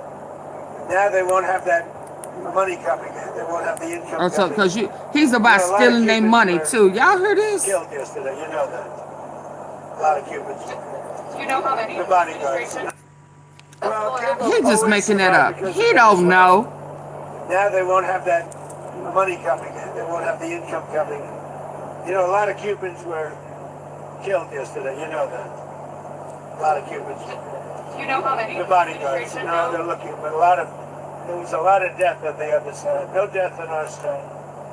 But there was a lot of death on the other side, unfortunately. But a lot of Cubans were killed yesterday, trying to protect them. Even though there's been protesters killed in Iran, you said we were locked and loaded, ready to go. What is the line there when the U.S. is going to get involved in this protest? We're watching it very closely. If they start killing people like they have in the past, I think they're going to get hit very hard by the internet. Is that something? So when he first got elected, January, we met, biggest comeback ever. We talked about Like, so really? I didn't feel it was a comeback. so The first one was the bottom line is, we talked about a drug caliphate in our backyard. You know, we had Venezuela, we have Cuba, we have Colombia in our backyard.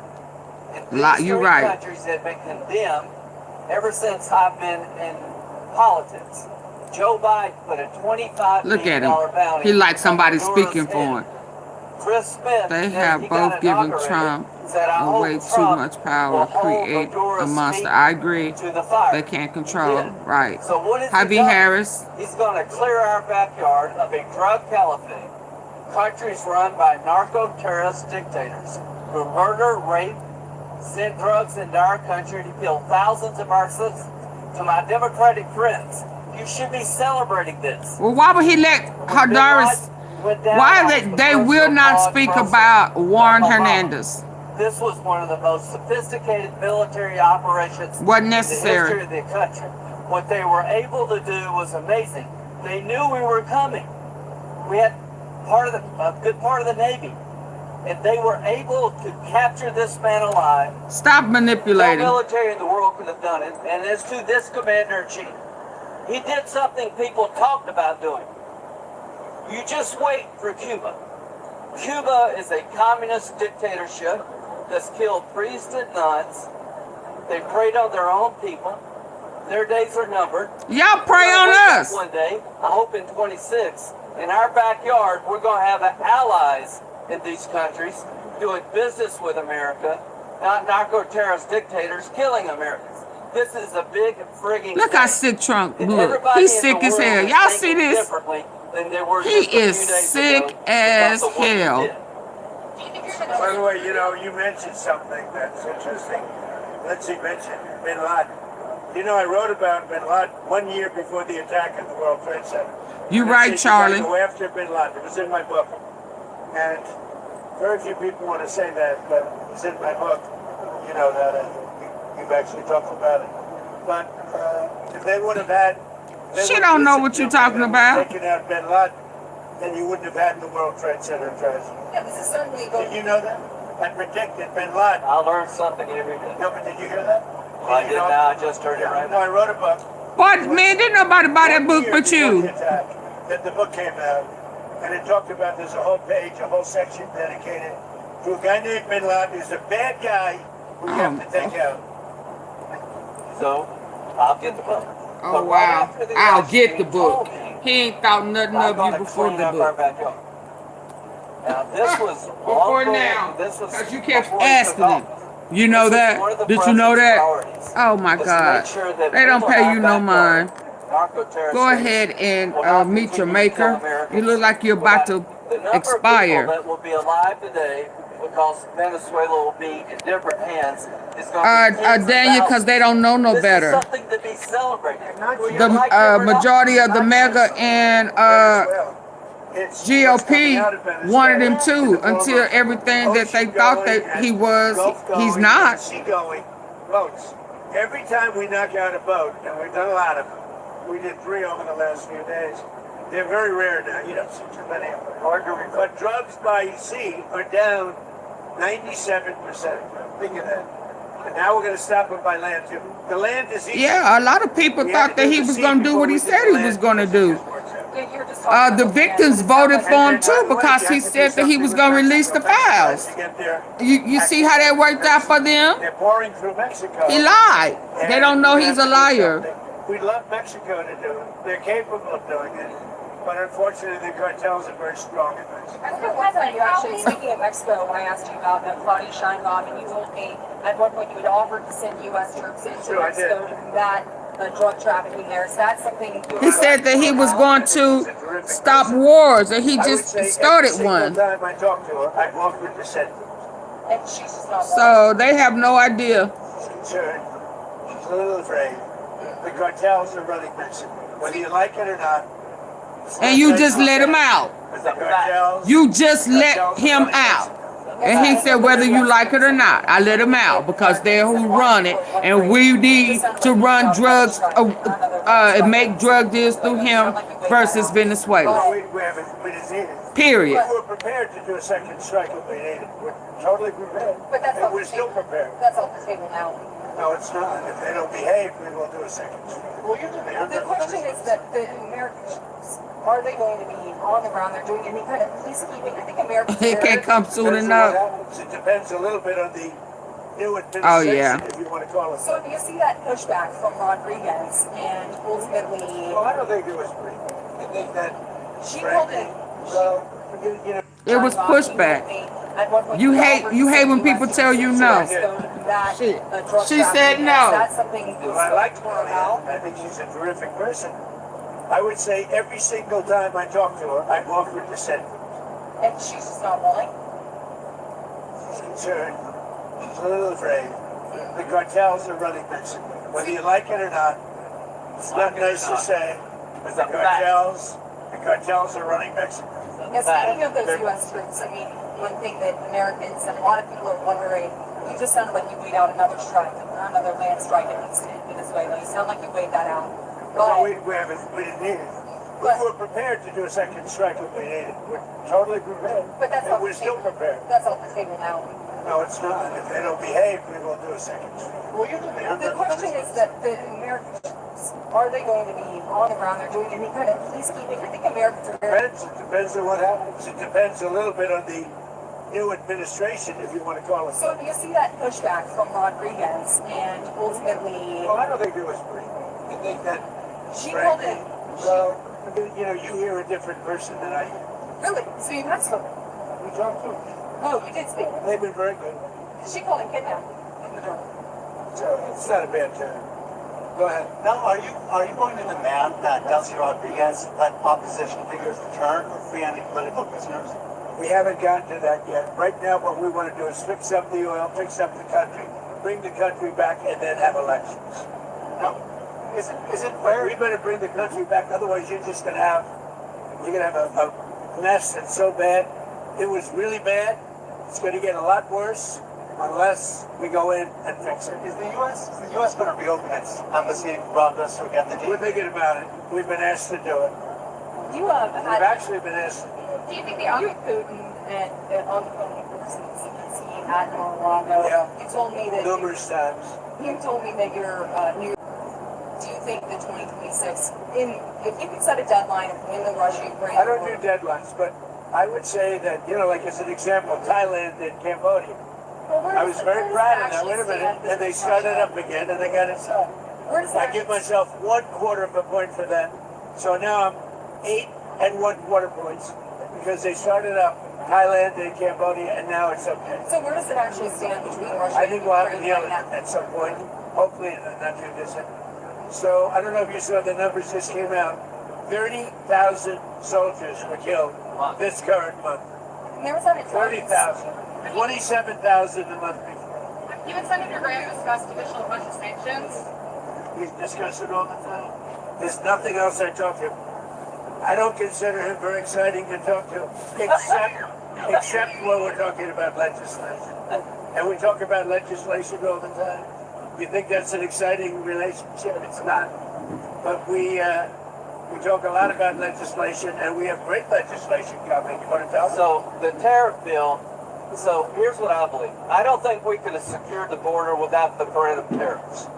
I don't think we'd have a European trade deal without the threat of tariffs.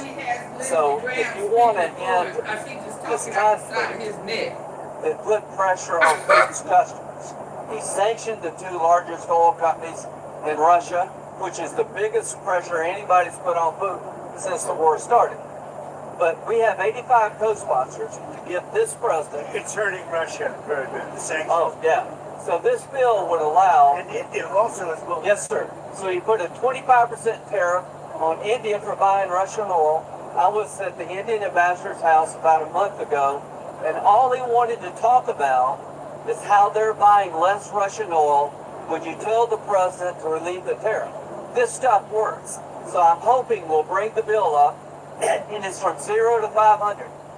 He picks the number. Nobody else does. But if you're buying cheap Russian oil, keeping Putin's war machine going, we're trying to give the president the ability to make that a hard choice by tariffs. I really do believe that what he did with India is the chief reason India is now buying substantially less Russian oil. So I hope we pass this bill soon. And after They wanted to make me happy, basically. He wanted to. Modi's a very good man. Yes. He's a good guy. He knew I was not happy. And it was important to make me happy. They do trade. And we can raise tariffs for them very quickly, and it'd be People are very afraid bad of for that.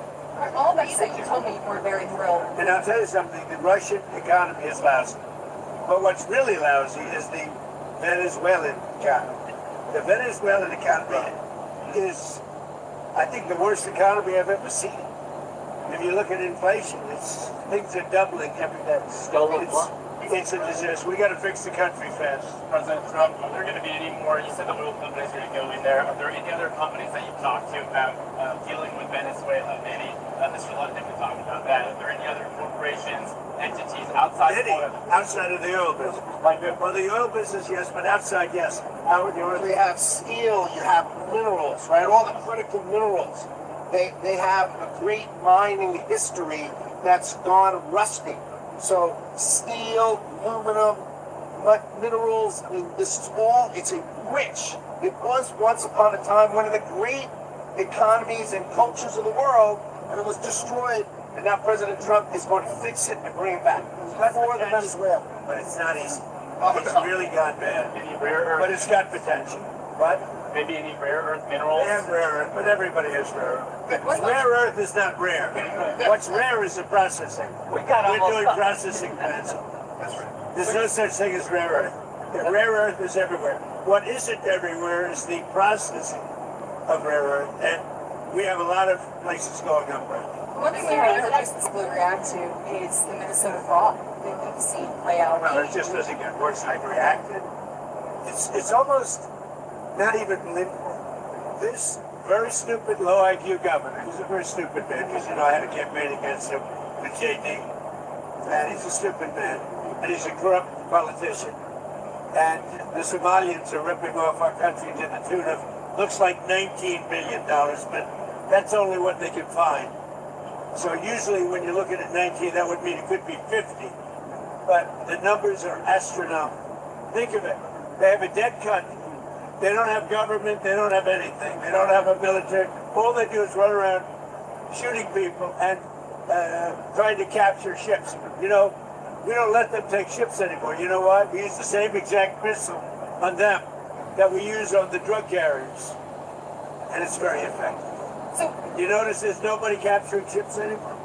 Because as they head out to go capture the ship, and the ship doesn't want to fire back because it's very flammable stuff in many cases.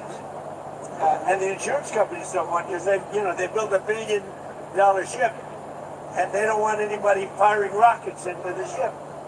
But we're hitting them so hard, and it's very similar. Same missile system. It's called deadly accurate. And you notice that ships aren't being taken anymore. The pirates are. The pirates aren't. No Somali It's actually very easy. They head out. We say, guess what? There's pirates. Bing. That's the end of the pirates. The shipping business is coming back. See, these are little things that we're doing, and I'm doing it not just for American ships. I'm doing it worldwide because we don't want ships taken by Somalia pirates. But what they are doing is they're stealing money from the American taxpayer. And every one of them should be forced to leave this country, including Ilhan Omar, who's a total crook. And she's one of the leaders of it. Not the only, because she's not that smart. But think of it. $19 billion at least they've stolen from Minnesota and from the United States. It's actually more from the United States because Minnesota puts in, and we're not going to pay it anymore. We're going to have Waltz go pay. We're not going to pay them, and we're not going to pay California, and we're not going to pay Illinois with that big slob of a governor that they have that doesn't want, we brought down crime by 25%. He didn't do anything. He's not doing anything. But they want us to leave. He had a day where they had 17 murders, not too long ago. 17 murders and 77 people shot. But 17 died. And then he talks about, we can handle it. He can't handle it. And we pull back, and we'll go in at the appropriate time. But we're the ones that brought the crime down. We brought it down 20%. They didn't bring it down. Pritzker didn't bring it down. Same thing with Gavin Newsom. If we didn't go in to Los Angeles 7 months ago when they had the riots, even the police commission, the head of police, said if we didn't have the federal government go in, we would have lost total control of the city of Los Angeles, and they would have had to cancel the Olympics. Speaking of Los Angeles, the National Guard, you pulled out the National Guard out of Portland in Los Angeles. You know what? You know that Portland, we got it down to almost no crime. You know that? But we pulled it out. We had a Supreme Court decision. We can go back. We're allowed to go back in. But we'll go back in when the crime starts. Look, the crime will soon start because they now know that we're out. And at the appropriate time, we'll go back in. And we may, if we're allowed to. Most powerful thing we haven't used, the Insurrection Act. You're considering using the Insurrection I've always considered it, but we haven't needed it anywhere. 48% of the presidents of this country have used it. Bush used it, I think, 22 times or something. You know that, right? I mean, Bush the elder. Sir, what are your short-term, next 2 weeks, what do you need from Delcy Rodriguez? You've got total access. We need total access. We need access to the oil and to other things in their country that allow us to rebuild their country. What are the things? A lot of things. Roads that aren't built, bridges that are falling down. Yeah, bridges that are falling down, nobody can go anywhere. And on Greenland, On Greenland now? Yeah, on Greenland. How did we come up to Greenland? So, do you expect to take an action against Greenland? Well, I don't want to talk about Greenland. Let's talk about Venezuela, Russia, Ukraine, and we'll worry about Greenland in about 2 months. Let's talk about Greenland in 20 days. On Venezuela, we've talked so much about By the way, I will say this about Greenland. We need Greenland from a national security situation. It's so strategic. Right now, Greenland is covered with Russian and Chinese ships all over the place. We need Greenland from the standpoint of national security. And Denmark is not going to be able to do it, I can tell you. You know what Denmark did recently to boost up security in Greenland? They added one more dog sled. It's true. They thought that was a great move. What would the justification be for a claim to Greenland? What would the justification? Oh, I don't want to talk about Greenland now. I just say this. We need Greenland from the standpoint of national security. And The European Union needs us to have it, and they know Are that. you worried at all that the operation in Venezuela will affect your relationship with Xi Jinping in China? No, I don't think so. I have a very good relationship. We have the power of tariffs, and he has other powers on us. Are you still planning to travel to see him in April? Yeah, I'll be going in there. I think there's some confusion from Americans and maybe the community world when it comes to what you said about Rodriguez earlier today in a phone interview. You said that she would face the same fate, if not worse, than Maduro. But it sounds like you're talking to her on the phone and wanting to work with her. My people. And you are considering her in power. Can you just clarify where do you stand on Delcy Rodriguez? I don't have to tell you. I just say that she will face a situation probably worse than Maduro. Because, you know, Maduro gave up immediately. So she could also... He raised his hand, he gave up. And he did the right thing, but he gave up. So we were so effective, and it was so fast and violent. It was very violent. But we were so effective, he raised his hands, he gave up. What was the most violent moment during... I don't want to tell you. Did you get a... There were some bad moments, but there was some very violent moments. I don't want to tell you. Did you get a briefing at all on Maduro's first night in U.S. custody, and what can you tell us I have about a total briefing on every aspect of it, but I don't think it's appropriate to talk to the press about it. He'll find out. When it comes to amendment court tomorrow, I mean, what's the end game here with Maduro? We're just going to go through a slog of a trial. The judge is very respected, Judge Hellerstein. He's a highly respected judge. See how we do. The case is infallible. People are so happy with what we've done. You know, you go down to Miami, you go down to a lot of places, and they're all dancing in the streets of this country. Now, he was a rough man, killed millions of people. He killed millions and millions of people. After he stands Can I just say something? We got this is a good thing, not a bad thing. President Biden put a $25 billion bounty on the guy's head. Why? Because he was a horrible criminal, murderer, poisoning our people. Every administration has been saying he's a threat to our country, he's a bad guy. This is the first guy that's actually done something about it. Here's the story for me. He could be in Turkey today, but he's in New York. So if you tell people in Cuba, you need to stop being a communist dictatorship threatening America, you should go somewhere else. You better take the offer. Maduro has nobody to blame but himself. He gave him a way out.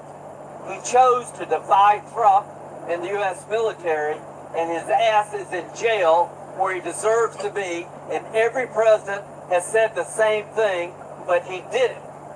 One of the things that is happening, I think you see it all the time, Howard, you've seen it, that Cuba is ready to fall. You know? Yes.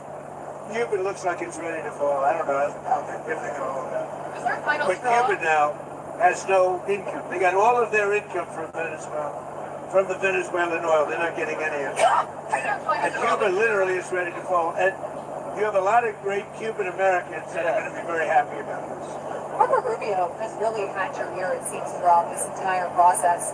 I know that the Vice President Vance was just down the street when this all operation was playing out, but would you say that Marco Rubio...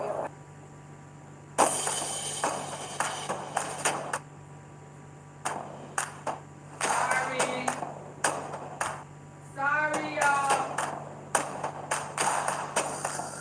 Why do so many people trust iHerb for their health and wellness products? Simple. We guarantee freshness. Buy direct from manufacturers and ship fast to your doorstep. So, fitness fanatics, stretchaholics, immunity boosters, weight shedders, light sleepers, dog mommies, mommy mommies, even the good doctor here. They all trust iHerb to deliver the freshest, high-quality health and wellness products on Earth. iHerb's curated selection of products are quality tested, stored in climate-controlled facilities, and shipped fresh. Seems pretty obvious, but it's just one of the many ways we make wellness better. iHerb. Here I come.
I come, y'all.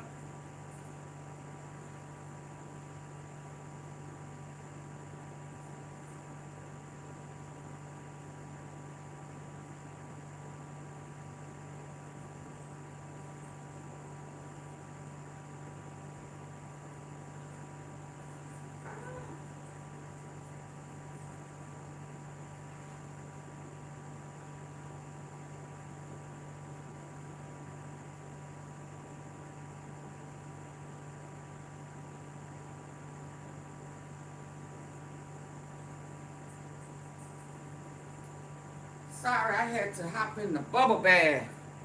Y'all still with me? What the lights look like?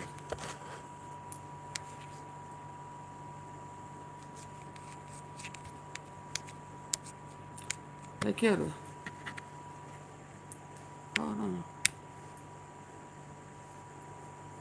Monster Math presents multiplication. Okay, class, let's begin. What is 4? You know, a lot of Cubans Oh, were it's the same thing. killed yesterday. You know that. A lot of Cubans were killed. The bodyguards. No, they're looking, but there was a lot No, of now death they on the other looking. side. No death on our side. But there He was a said lot now of that, death oh, on they're the other side, looking. Hold unfortunately. on. But a lot of Cubans were killed yesterday. In months and in years. And so we don't know where this is going. Okay, we're gonna have to. David, I'll give you a quick. I would suspect the people going to bed in Venezuela tonight are much happier than they were MEMPHIS. under the Maduro regime. That's all I would say. We are one day out now from what was a chaotic and unrelenting news day. From the first reports of explosions Saturday morning in Venezuela's capital city of Caracas to President Trump posting on social media the U.S. military was behind that operation, to the perp walk in New York of Venezuela's ousted president. The news media was scrambling to keep up as things developed throughout the day. Let's examine how the media is covering this fast-moving and consequential story. We'll bring in CNN chief media analyst Brian Stelter. Brian, great to see you. I was reading your newsletter this morning that went through a lot of this. It was really fascinating to kind of take a beat and think about it all. What really sticks out to you over the last, I guess we'll call it 36 hours at this point, but it's been quite remarkable. Thank goodness for the reporters who are on the ground in Venezuela right now. You know, Venezuela is a repressive regime. The government has been hostile to the press for decades, but a small number of reporters are able to work there, and they're so essential right now, including some of our colleagues who we've been seeing on CNN this weekend, both for alerting the world to the explosions on Saturday morning, but now to help us all hear what Venezuelans are thinking, what they're asking, what they're feeling. It seems to me that questions are as important as answers right now. Answers are in short supply, but it's crucial to ask the right, proper, skeptical questions, and that's what we're seeing from the White House press corps yesterday at the news conference and all across television in the dialogues today. Is the U.S. at war with Venezuela? Do Venezuelans think the U.S. is at war? Is there a clear U.S. plan? You know, we've seen media reports in the past that have described these U.S. war game scenarios about U.S. action in Venezuela, and none of the war game scenarios ended well. All of them ended badly, suggesting the country would collapse into chaos. So what can be learned from those war game plans? You know, can Trump reshape Venezuela now just with words or with actions? And what would those actions be? He's just given another interview, this time to the New York Post, where he talks again about running the country. He says we need to run it well, run it with strength. He says he will be able to pick the new leader in the future. All of this rhetoric, you know, right now it's words. Will it be translated to actions? And I think it seems to me, Jessica, these questions are ultimately in service of U.S. troops and in service of citizens. And it's not lost on reporters and editors that some of these questions were not amplified well enough in the aftermath of 9/11. Very different time, very different place now. But those memories of regime change 10, 15, 20 years ago are clearly on people's minds today. Yeah, and you mentioned Trump talking to the New York Post. I know he's been picking up the phone and just talking to reporters who are calling him. Obviously, he had that news conference yesterday. How is that different than we normally see from presidents, and also it is unique to President Trump? Well, there's two elements about this. Number one, you and I spoke last fall about the Pentagon trying to reshape the press corps. Most major U.S. news outlets left the Pentagon and refused to follow along with restrictive new rules. Pete Hegseth made noise about reporters, being a problem at the Pentagon and endangering national security, and he brought in MAGA media voices and commentators instead. Well, this weekend it has been all about those old-fashioned global news brands that have been breaking news and leading the way, not those Pentagon-approved MAGA media figures who have not been advancing this story at all. It has been those old-line outlets that have been leading the way, and that includes with covering what Trump is saying and arguing about this. He picked up the phone and talked to the New York Times in the middle of the night on Saturday. He talked to the Atlantic earlier today, the New York Post, and that press conference was widely attended by many news outlets. And even though many of Trump's answers were vague, it was the questions that really mattered because those reporters were speaking on behalf of both the American people, but also folks all around the world. And it's also notable the Trump administration is really trying to control the message by funneling information through the White House. The Pentagon has mostly gone silent. The typical press people, the officials who would normally be engaging with the press, they're mostly referring questions to the Trump White House. And that's a change from past practices. It's something to keep an eye on in the days to come, as people are going to have more and more questions about the U.S. military presence in and around Venezuela. For example, the troops who were injured reportedly in this mission, what are their conditions? Those kinds of questions. Information is being centralized and consolidated by Trump and the White House. And it seems in some ways he can do his press himself. He's picking up the phone, talking to reporters, saying again this afternoon that he plans to run Venezuela. And as you've been covering, Jessica, that just raises a whole host of questions that people have. Yeah, people have a lot more questions around that, but it is certainly interesting to see that he does keep engaging with the press. We are hearing it directly from the president himself. All right, Brian Stelter, always good to see you. Thank you so much. Congress is set to return to Washington this week with a budget deadline quickly approaching, and the Trump administration's actions in Venezuela over this weekend all looming. Lawmakers going to be plenty busy. California Republican Congressman Kevin Kiley is here with us now. Congressman, thanks for your time tonight. We really appreciate it. I do want to start first with Venezuela. There has been a lot of talk and, frankly, outrage from some of your Democratic colleagues and others on the Hill about the lack of consent from Congress, bringing Congress into this really at all before this operation took place. I'm curious what your thoughts are on that, and also if you would support this legislation that would restore more power to Congress in these situations. Yeah, so I've read, dozens and dozens of reactions from people in the U.S. and across the world, and, you notice they follow a similar formula for those who are critical of what happened. It always begins with Maduro was a really bad guy, but. So I'd like to first on what people are all agreeing on, what comes before the but, which is that he is someone who has wreaked havoc on his own people, has caused immense harm to the United States and to the international order. And so whatever you might think about the question you asked, there is a corresponding opportunity here to create a better future for the people of Venezuela, for our own citizens, and for the world at large. I think that there is also broad agreement across party lines that from this point forward, Congress needs to be centrally involved in whatever role the United States has in ushering in a better future and a better political arrangement in Venezuela and giving them, the freedom and democracy and self-determination that they deserve. As to the question of the strike itself and the lack of, approval by Congress leading up to it, I'm someone who always wants Congress to be informed as much as possible under traditional legal framework. That's when the president's powers are at their highest ebb. But for an operation like this, that was predicated on secrecy, there are circumstances where that just isn't possible, where it puts the mission at risk, where it puts our service members at risk. So it sounds like you were okay in this situation with how they handled it, that you don't think the Gang of Eight or a smaller group from Congress should have been notified previous.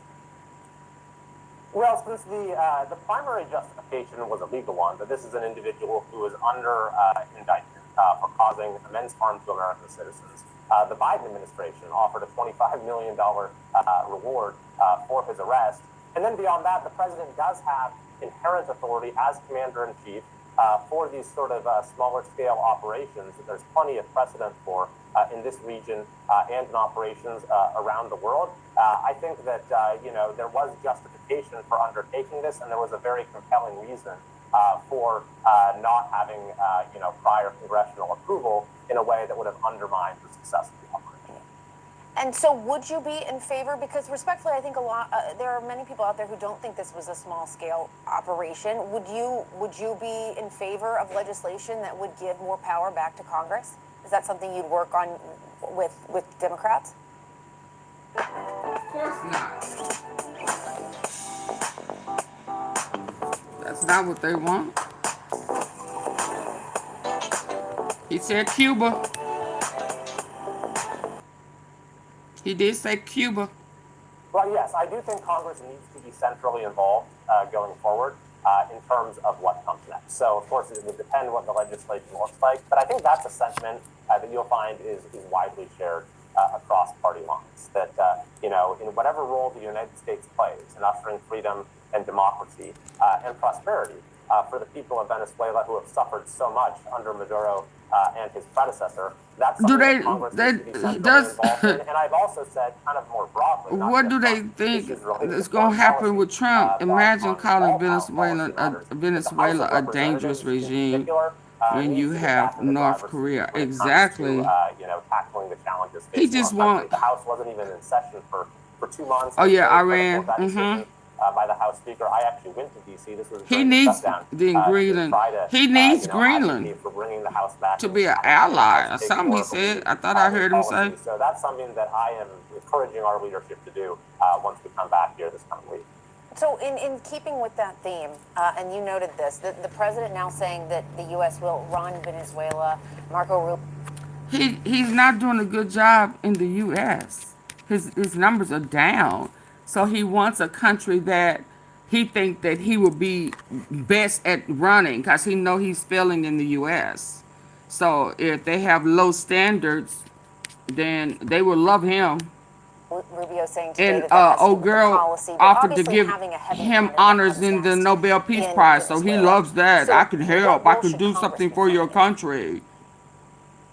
So that's probably who helped in the major decisions help them be successful with his whereabouts and where he lived. Arrangement that we endeavor to ultimately put in place. You know, in the short term, obviously, the imperative needs to be stability.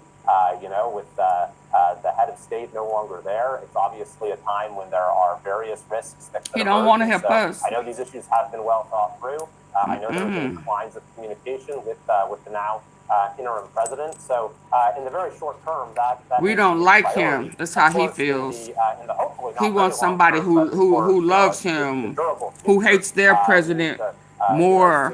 You know. Do to usher in an arrangement built upon self-determination and democracy and freedom. That's ultimately what will allow Venezuela as a country to prosper. It's in the interest of the United States. It's in the interest of the Western Hemisphere and the entire international order. And it still remains to be seen if that means if that will include the U.S. military being deployed on the ground there in a long-term manner. Is that something you would support? Well, as the Secretary of State said today, you know, obviously we don't want that sort of thing. Right. But you can never rule out options as far as what the commander. So what happens when they bomb us? Because he started a war and they're over in Venezuela. In a way that will, you know, achieve your objectives. But hopefully you don't. There sure was a CEO. In order to do so. So, but he said no manipulating, no strong arms, no, you know, don't hustle him.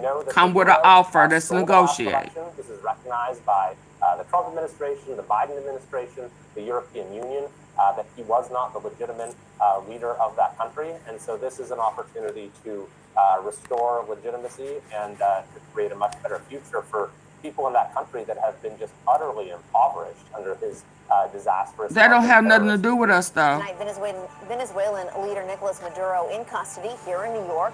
This is about the oil. Court appearance. The Southern District saying that will take place tomorrow in a Manhattan federal courtroom. And it all comes after U.S. forces captured Maduro and his wife during that massive operation inside the Latin. What are they going to charge his wife with? Being married to him? I mean, what's she do? Tonight, CNN's Julia Benbrook and Natasha Bertrand are both joining us now. Natasha, I want to start first with you and what more Let me go to another one. About the Trump administration's plans in Venezuela. There are so many questions around what comes next there. Well, it seems that for right now, the administration is prioritizing kind of administrative stability and repairing the country's oil infrastructure over an immediate turn to democracy. And this was reported in a great piece by my colleagues Kevin Liptak and Kristen Holmes earlier today, which basically says that the U.S. now is trying to use the leverage that it has over Venezuela, both economically and militarily. Of course, that armada of U.S. warships is still in the Caribbean in order to pressure the current transitional leader, who is Delcy Rodriguez, who was Maduro's deputy, in order to do the bidding of the United States. And Secretary of State Marco Rubio, he said earlier today that the U.S. running the country in the way that President Trump alluded to yesterday actually has more to do with the administration using its leverage to influence policy than it does to actually having Americans on the ground running the day-to-day operations of the government. But here's a bit of what he said.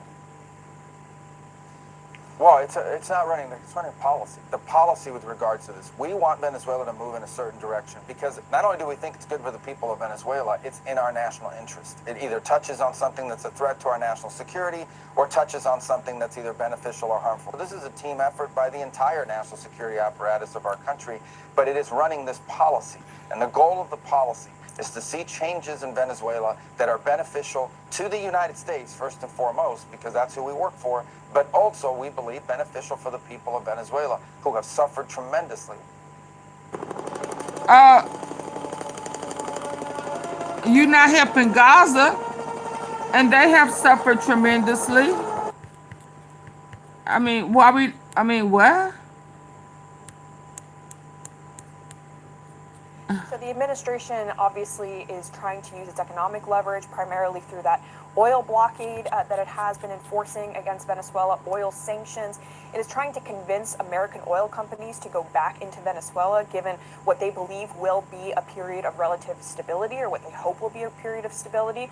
But obviously there are going to be a lot of questions about just how receptive Delcy Rodriguez actually is to that, given her prior remarks that have cast some doubt on whether or not she's going to be as pliant as the administration wants. No. And Julia, turning to you now, the Why would president she? is headed back from Palm Beach, where he's been for the holiday season. He's headed back to the White House. What has he been saying today? That's right. He's on his way back from his Mar-a-Lago resort. He spent the last couple of weeks for the holiday there, and that is where he watched this complex operation which led to the arrest of ousted Venezuelan leader Nicolas Maduro play out. And while there are still a lot of questions, we're starting to get a bit of a clearer picture of what Trump meant when he made that stunning statement that the United States would run the country until there is a judicious transition. He was pressed and pressed on exactly what that is going to look like, and he said that some of the top administration officials that were standing behind him, that included Secretary of Defense Pete Hegseth, as well as Secretary of State Marco Rubio, would be involved. He was also asked specifically about Venezuela's opposition leader, the Nobel Peace Prize winner, Maria Corina Machado, and if they were in conversations with her potential to lead. And he essentially ruled that out, saying that he didn't believe that she had the support and respect within Venezuela needed to step in. He did say, though, that the United States was in conversations with Venezuela's vice president, Delcy Rodriguez, who is in that active role now, but she has made several comments calling for the immediate release of Maduro and saying that she does believe he is the legitimate leader. So lots of potential complications. Yeah, that's their country. There. Now, how dare you? Top U.S. officials have been working, including says the PDFer. How you gonna try to run their stuff? Government going forward, and he gave several TV interviews throughout the morning. He was pressed on if he sees Rodriguez as a legitimate leader. I want you to take a listen to what he had to say. This is not about the legitimate president. We don't believe that this regime in place is legitimate via an election, and that's not just us. It's 60-something countries around the world that have taken that view as well, including the European Union. But we understand that there are people in Venezuela today who are the ones that can actually make changes. So, for example, when we want to send in the migrant flights, even though we never recognized the Maduro regime as legitimate, we had to deal with the authorities that control the airport. We had to deal with the people who had guns and the people who had control of the airports. We don't think that Trump's presidency is legitimate. So what that mean? And to the point of, would Rodriguez take the steps that Trump and his administration want her to take? He offered this stark warning in an interview with The Atlantic earlier today. He said, quote, if she doesn't do what's right, she is going to pay a very big price, so he threatened her. Probably bigger than Maduro. And as I mentioned, So you he's gonna coming back unalive from her? his holiday time in Florida, where he has been intensely focused on foreign issues since Christmas. He has hosted Ukrainian President Volodymyr Zelensky, as well as Israeli Prime Minister Benjamin Netanyahu. He's returning, though, with a lot of domestic issues top of mind as well, and there are going to be even more questions coming from Capitol Hill about what has taken place regarding Maduro, as we expect him in court sometime tomorrow. All right, Julia Benbrook at the White House and Okay, I'm gonna move on. there in D.C. For only code to send defense contractors will defend this bullshit. I totally agree. I don't even have the longest government shutdown in my absolutely unnecessary because you didn't want the Epstein files released properly as the judge ordered. So you breaking the law, but that's okay. It's bullcrap.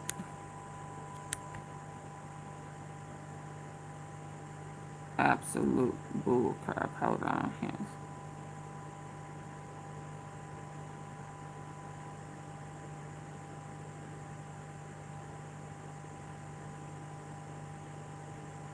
Hold on.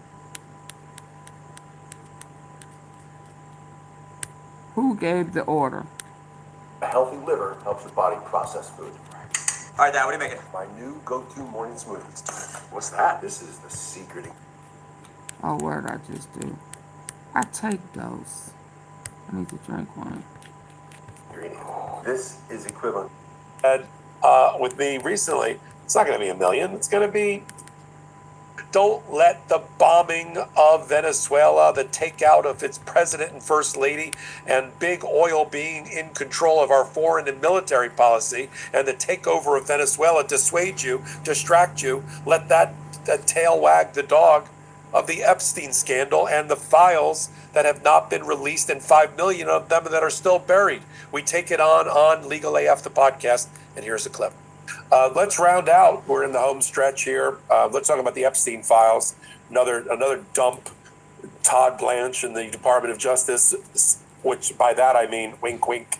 Donald Trump writing the social media post for the Department of Justice thought nobody would notice on New Year's Eve. What's another 5 million documents, which really means 20 million. I mean, with the Trump administration, you just have to multiply everything by 4. And it's also not 5 million pages, right? Each document has multiple pages. So we're talking $1 billion. We're talking many multiples of that, of just pages of stuff to go through. So 8 days ago, our colleague, Ben Meiselas, going through the 100,000 pages we did get, which represents like 5% or less of the Epstein disclosure that was supposed to be done by the 19th of December. By congressional act signed by Donald Trump. He says, well, how could they only have 70,000 or 700,000 pages left when I have an email here from the U.S. Attorney's Office in New York about the Maxwell prosecution between an assistant U.S. attorney and some contractor that says 1.2 million pages or documents are in that. What about that file? 12 hours later, we have the social media post. So the Department of Justice says, we just discovered in the Southern District of New York. You just discovered? You mean Midas Touch just discovered? The 1.2 million files. We're going to be delayed, everybody. And we're like, okay. And as Ben said with me recently, it's not going to be $1 million. It's going to be multiple hard drives. Mm-hmm. On purpose. Oh, I stopped it. Oh, I'm sorry. What did I do? That they haven't located. How can you ever trust a word that they say? And right on time, it gets leaked in a social media post that now they think it's 5.2 million, and they want the public to feel sorry for them because they got to work round the clock during the holidays, pulling in 400 more lawyers. That's the original post. That's from 9 days ago. They got 400 more lawyers they got to pull in from Florida, New York, and national security. Like, you should feel sorry for them. And it's all hands on deck, Todd Blanche says, as if he's going to be there and Pam Bondi's going to be there. All right, what? Okay, so the Democrats their hair is on fire again. You got Ro Khanna, who said, "Are you effing kidding me?" That's my paraphrase. You got 5% or less of the documents who have been produced on time. The Senate Democrats, led by Sheldon Whitehouse and Senator Blumenthal, they've come out with, we want the Inspector General for the Department of Justice and FBI. Put their asses in jail. There's Robert Garcia's. To get on top of this and look at the production, the process, and make sure it's transparent. And why aren't things just they being in jail? found now? Who's in Contempt. charge over here? Now, I will say one thing. The Department of Justice is Y'all, please not the double right tap agency, the face of the phone but they are the ones and hit to the be like button. producing documents like this. They're not built for this. This is not their thing. Sure, in a case, they'll have to produce something. But to go through tens of millions of documents round the clock, and I got one last comment, I'll turn it over to you. Just to show you this is all a charade to slow this down. Where were the complaints by the Department of Justice, FBI, or Donald Trump when the bill that was passed, the Epstein Transparency Act, had a 30-day timer in it? I didn't hear one complaint from 30 days. Are you kidding me? Well, that's outrageous. No, because they'd already spent March and April and May round the clock with FBI agents looking through the documents, trying to find Donald Trump documents. So they felt relatively confident they could make it in 30 days until they figured out, it's not like we missed we only have the tip of the iceberg. They missed the iceberg. But on purpose. It's because they're not motivated or qualified to be searching for these documents. They don't really want to do it. They're not built for it. They lost 5,000 people from their organization. Can you imagine an organization, Karen, that loses 5,000 people that aren't replaced in 11 months and then has to do this? What's your takeaway about this as our final segment? I mean, first of all, it goes to show when people like Pam Bondi have said that she's reviewed the files. It makes you wonder, what files did she review in the Epstein files, since she didn't even know half of them existed, right? So they're just discovering all these files that existed in the investigation. And look, the Department of Justice is used to sweeping huge, complex cases that have terabytes, multiple terabytes worth of discovery that they have to turn over to the defense. They know how to do this. They can do this. But frankly, they've lost so many of the people who are the excellent prosecutors. Maureen Comey, for one, who was the lead prosecutor on the Ghislaine Maxwell case, who, if you hadn't fired her because her last name's Comey, there's certainly no substantive reason to fire her, because she was, by all accounts, is an excellent, excellent prosecutor with a great reputation, who also had a relationship with the Epstein victims and who could be sensitive to them and what their needs are and what their desires are. But they fire her for no good reason. And so one of the people who had the most institutional knowledge is gone. And there's a lot of people who either aren't familiar with it or who aren't going to touch it with a 20-foot pole, or who are just people who are new hires by Donald Trump. I mean, they're going to enlist 400 more prosecutors. That's fine. And they'll do a good job at going through stuff, I'm sure. I still have faith in prosecutors at the Department of Justice, especially the line prosecutors. But they don't know anything about the case substantively. They don't know what means what and what's important to what, because they're just going to be looking for God only knows what. And so I really do think that it's such a shame. You're going to see a lot of mistakes made. Exactly. And frankly, more than anything, I really, really hope if any mistakes are made, they aren't ones that negatively affect the Epstein victims, who have really, I think, I'm worried about. And I'm worried about potentially the retribution that goes on in this administration against people who have spoken out against anyone close to Trump, or anyone in a position of power that's close to Trump.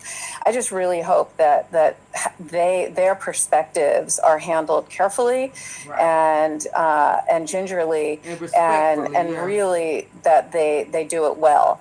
Because I just don't know who's doing that in the Trump administration. So hopefully the people who they bring on in the Department of Justice to do this will be able to do that.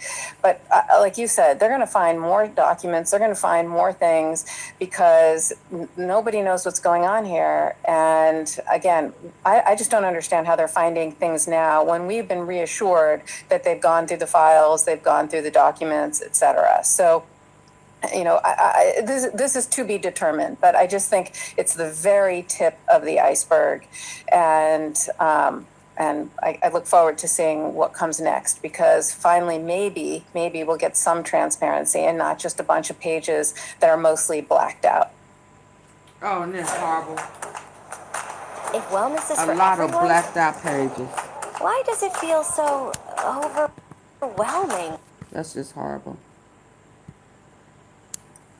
Yeah, I agree with you. I mean, the people that are looking at it are not people that are, I mean, they're qualified as in the Department of Justice, apparently. They're national security. They're in the captured Southern District of Florida office run by Jason Reading Quinones. They're in Jay Clayton's office in the Southern District of New York. They're offering them bounties of extra vacation time for putting in 3 to 4 hours a day to look at 1,000 pages or 1,000 documents.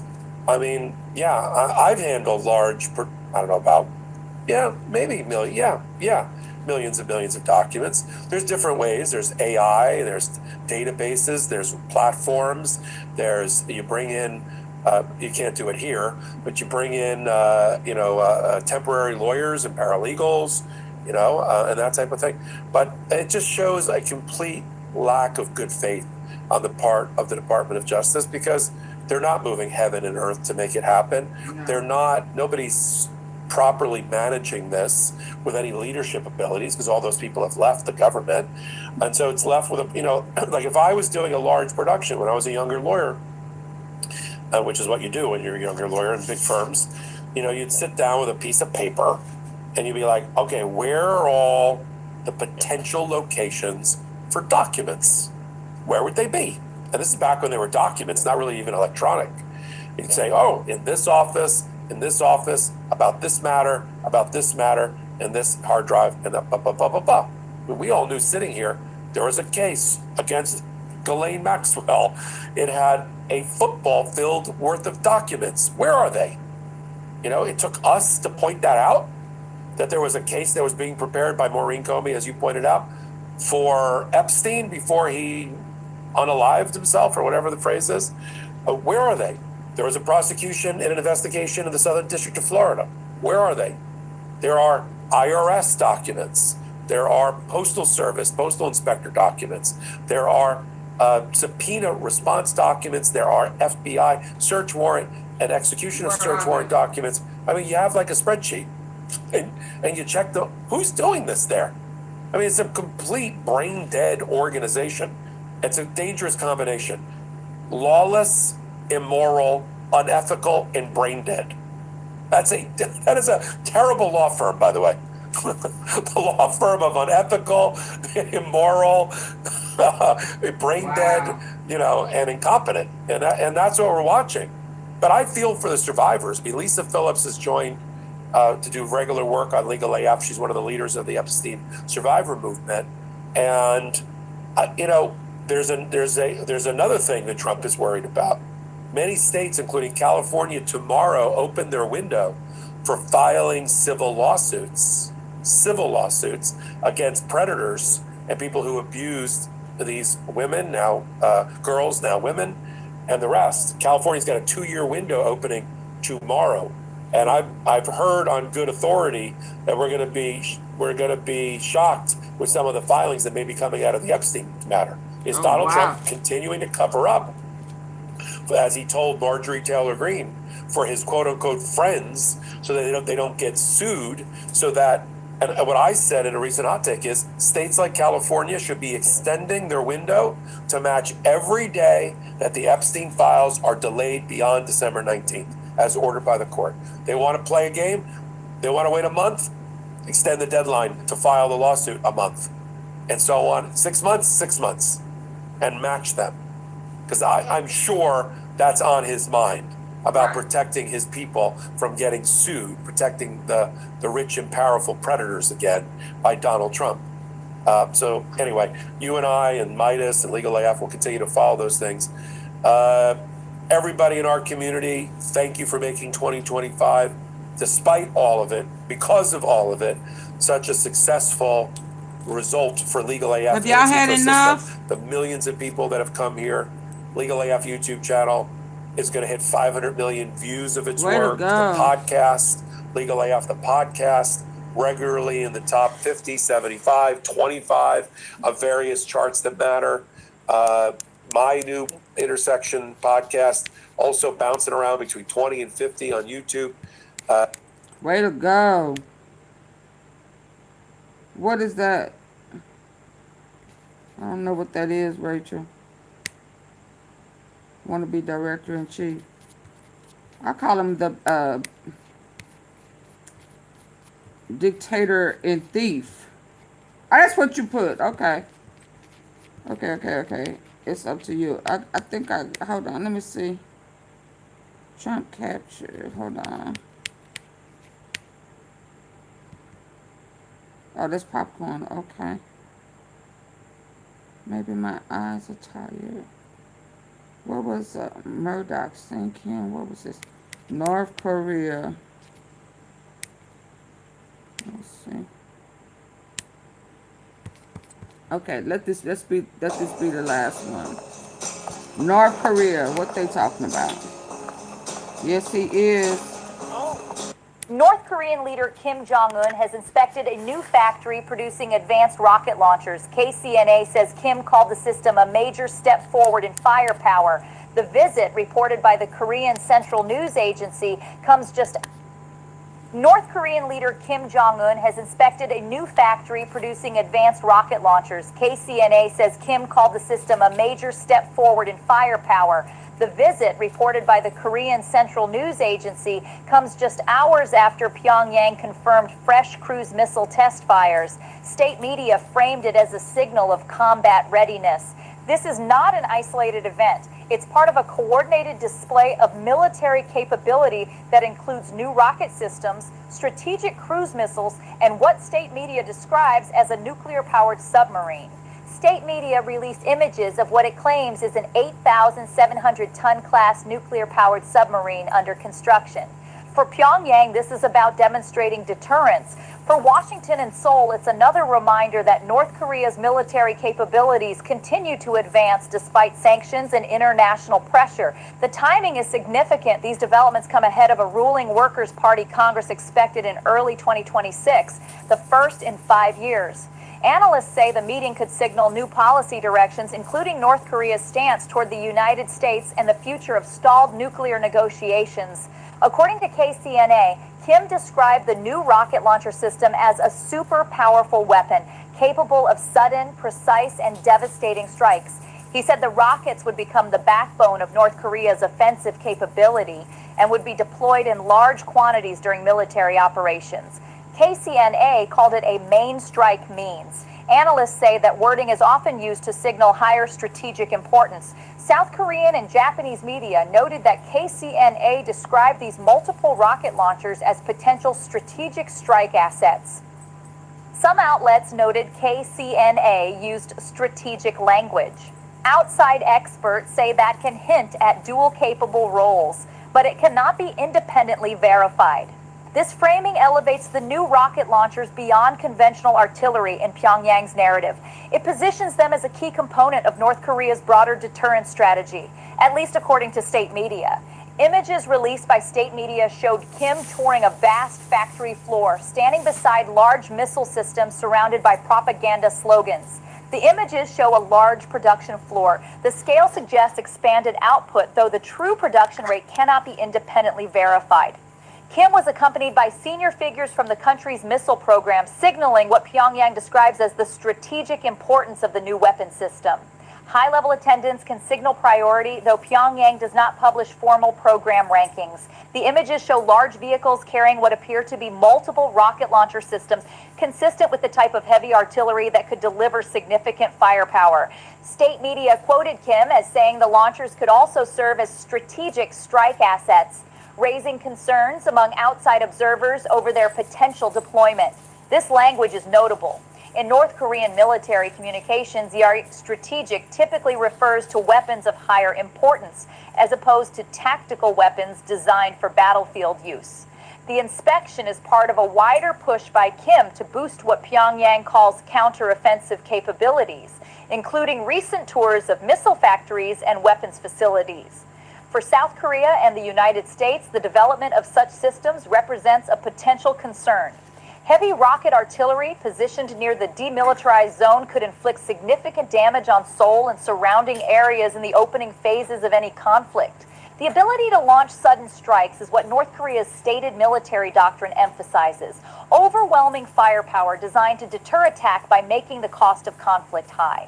North Korea carried out a cruise missile drill that KCNA described as linked to nuclear deterrence. According to KCNA, the launches were conducted on Sunday over the Yellow Sea, west of the Korean Peninsula, under the direct supervision of leader Kim Jong-un. The exercise was aimed at assessing what Pyongyang calls the combat capability and counteroffensive.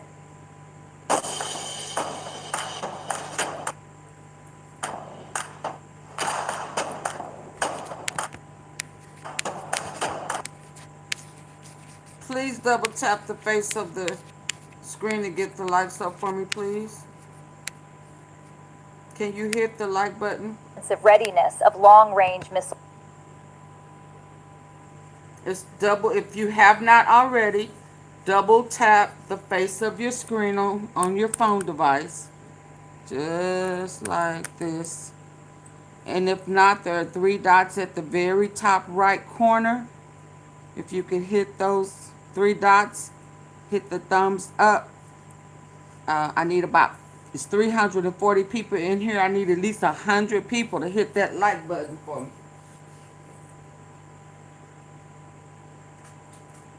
I will wait. Only the ones who haven't already hit it.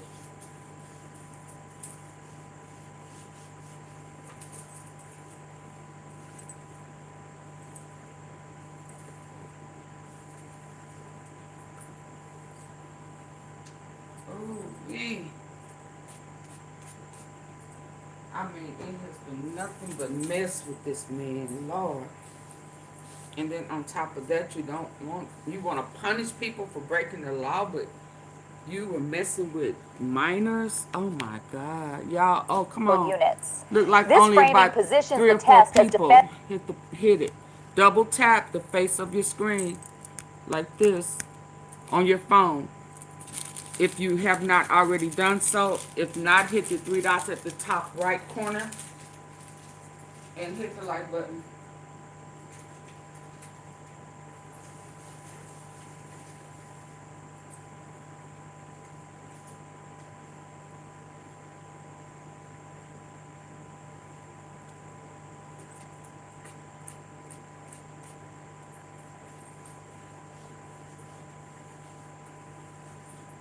The quicker we can get it done, the quicker I can move forward.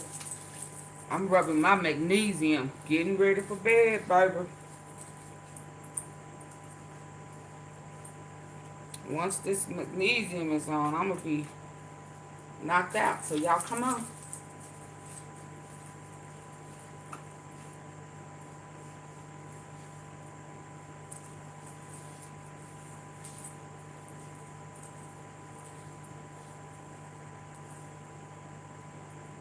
Tap, tap, tap, tap.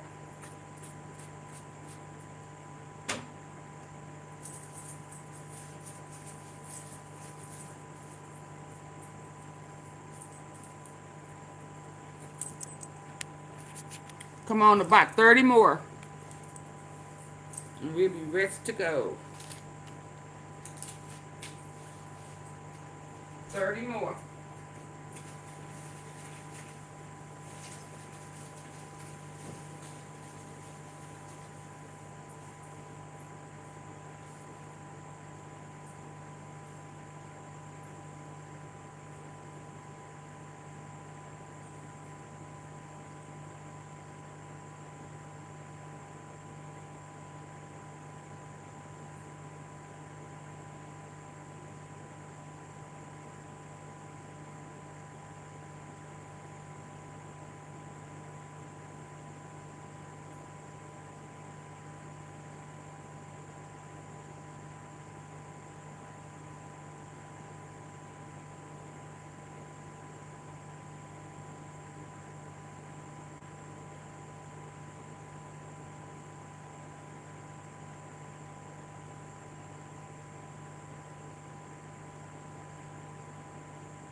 defensive, a verification of North Korea's ability to respond to threats rather than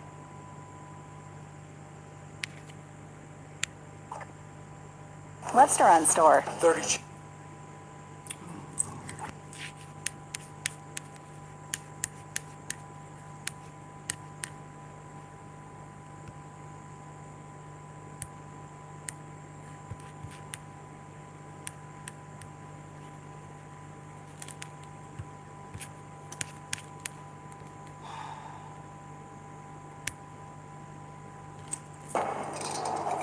That's not it.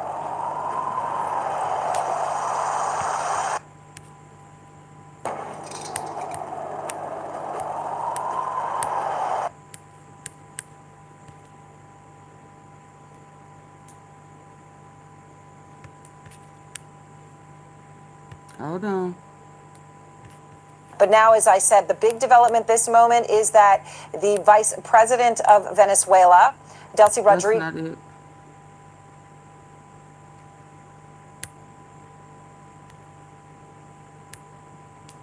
I think I made it. But now, as I disappear. said, the big development.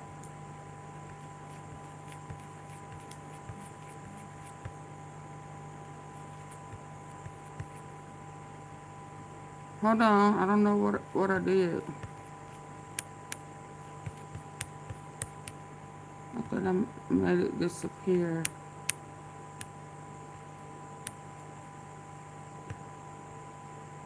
Because y'all didn't hit the like. communications, the art strategic Get those typically passports refers to ready. weapons of higher importance, I totally as agree. opposed to tactical weapons designed for I need for battlefield y'all to double use. tap. The inspection is part of a wider push by Kim to boost what Pyongyang calls counteroffensive capabilities, including recent tours of missile factories and weapons facilities.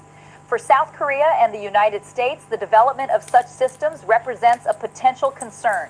Heavy rocket artillery positioned near the demilitarized zone could inflict significant damage on Seoul and surrounding areas in the opening phases of any conflict. The ability to launch sudden strikes is what North Korea's stated military doctrine emphasizes. Overwhelming firepower designed to deter attack by making the cost of conflict high. North Korea carried out a cruise missile drill that KCNA described as linked to nuclear deterrence. According to KCNA, the launches were conducted on Sunday over the Yellow Sea, west of the Korean Peninsula, under the direct supervision of leader Kim Jong-un. The exercise was aimed at assessing what Pyongyang calls the combat capability and counteroffensive. Yep. This is what would happen to your body if you ate mood sleep gummies every day. Day 1, you take your readiness of long-range missile units. This framing positions the test as defensive, a verification of North Korea's ability to respond to threats rather than an aggressive act, according to state media. But for South Korea and the United States, any expansion of North Korea's missile capabilities represents a potential concern, regardless of how Pyongyang characterizes the purpose. KCNA claimed the missiles flew for over 2 hours and hit their targets. A 2-hour flight, if accurate, could indicate a long-range profile, but exact range depends on speed and route and cannot be confirmed from KCNA alone. State media released footage showing the missiles being launched and impacting targets, underscoring what officials described as the reliability of the weapon system. The images showed missiles rising from their launchers and traveling across the water before striking what appeared to be maritime targets. Kim Jong-un expressed great satisfaction with the results of the drill, according to KCNA, and reiterated his commitment to the unlimited and sustained development of North Korea's nuclear combat forces. This language, unlimited and sustained, signals that Pyongyang has no intention of slowing its weapons development regardless of international pressure. South Korea's Joint Chiefs of Staff confirmed the launches, saying it detected multiple cruise missiles fired at around 8 a.m. local time from the Sunan area near Pyongyang. The South Korean military said it remains on heightened alert and is closely coordinating with the United States to monitor developments and respond to any potential provocations. This coordination between Seoul and Washington is standard practice following North Korean missile tests. Both countries maintain extensive surveillance capabilities focused on the Korean peninsula. The detection from the Sunan area near Pyongyang's international airport and a known military facility is consistent with previous cruise missile launches. South Korea's response emphasized readiness and vigilance. the standard messaging following North Korean weapons tests. Pyongyang framed the missile test as a defensive measure. KCNA said Kim emphasized that verifying the reliability of the country's nuclear deterrent was a legitimate exercise of its right to self-defense and war deterrence. This framing is consistent with North Korea's long-standing position. Its weapons programs are responses to external threats, not provocations. The comments were reported by Agence France Presse, which noted that North Korea often portrays weapons tests as reactions to joint U.S.-South Korea military activities. From Pyongyang's perspective, the ongoing military exercises between the United States and South Korea, which occur multiple times per year, represent rehearsals for an invasion.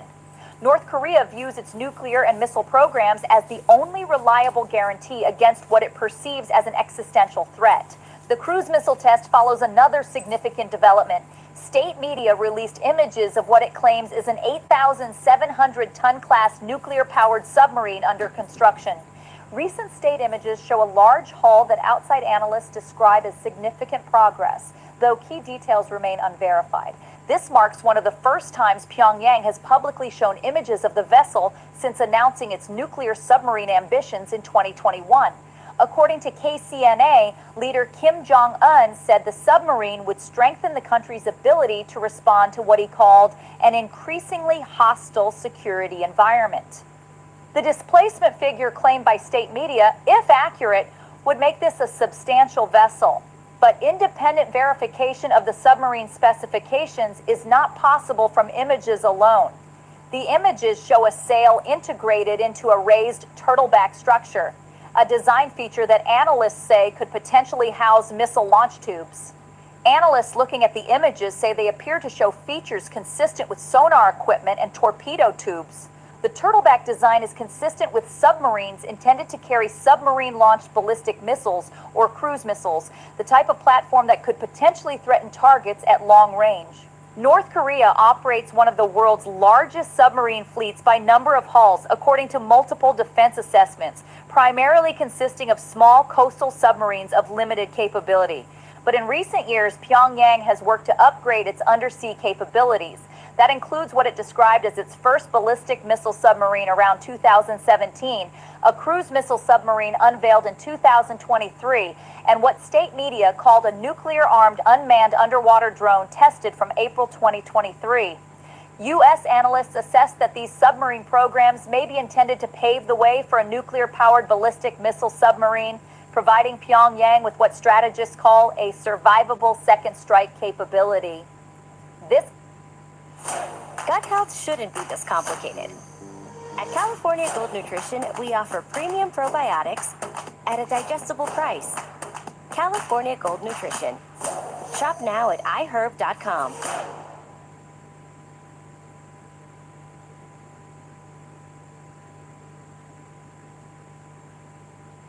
This is how unrecognized high IQ looks in children. Constant overthinking. High IQ minds analyze everything. Bored by simple tasks. They feel mentally unstimulated. Always thinking, rarely taking action. Their body is still, but their mind is racing. Struggle to start pointless tasks. They avoid inefficient or illogical tasks. Hyperfocus only on personal interests. When they care, they obsess. Feeling misunderstood.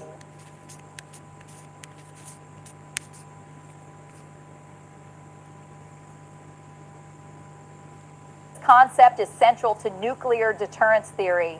A first strike refers to an attack intended to destroy an adversary's nuclear forces before they can be used. A second strike capability is the ability to absorb such an attack and still retaliate with devastating force. For the United States, this raises concerns. A North Korean nuclear submarine, if successfully developed and deployed, could potentially survive even a successful first strike on the country's land-based forces. Unlike diesel submarines, nuclear-powered submarines can remain submerged for extended periods, allowing them to operate far from their home ports. Submarine-launched missiles can approach from unexpected directions, including potential strike paths that could complicate existing missile defense architectures. This concern is magnified by North Korea's reported work on hypersonic-type systems. U.S. and regional analysts say North Korea has tested hypersonic-type systems operational status remains unclear. U.S. defense officials have expressed concern that such technology could allow future submarine-launched missiles to complicate existing air and missile defenses. The combination of a nuclear-powered submarine, long-range missiles, and advanced delivery systems represents a potential threat that U.S. defense planners take seriously if the programs prove successful. Kim condemned South Korea's parallel submarine plans, labeling them an offensive act that North Korea must counter. South Korean outlets and officials say Seoul is pursuing talks with Washington on nuclear submarine cooperation. A government-wide task force was launched last week, and South Korea's National Security Advisor Wi Sung-lak said discussions are underway with the United States. Seoul says it is discussing a framework with Washington related to nuclear submarine cooperation.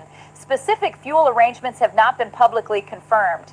This development, which Kim Jong-un described as an offensive act that violates North Korea's security and maritime sovereignty, reflects the ongoing arms competition on the Korean peninsula. South Korea has long sought nuclear submarines as a deterrent against North Korea's expanding capabilities. The push by Seoul aligns with broader U.S. efforts to encourage allies to take greater responsibility for their own defense. This policy, sometimes described as burden sharing, has been a consistent theme in U.S. foreign policy, particularly under the Trump administration. For South Korea, nuclear submarines would provide a more robust deterrent against North Korea, reducing dependence on U.S. protection while demonstrating independent military capability. North Korea, South Korean nuclear submarines represent another threat that must be countered, justifying continued expansion of its own submarine fleet, according to Pyongyang.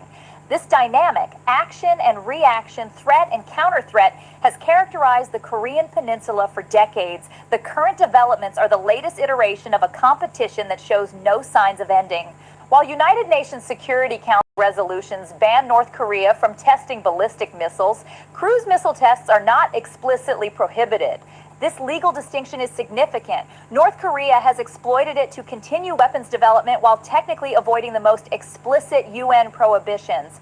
However, security analysts caution that cruise missiles still pose a serious concern due to their precision and low-altitude flight profiles, which make them harder to detect and intercept. Modern cruise missiles fly close to the surface, using terrain-following guidance to avoid radar detection. They can be highly accurate and can be equipped with various warhead types. For defense planners in Seoul and Washington, cruise missiles represent a genuine concern, regardless of their legal status under UN resolutions.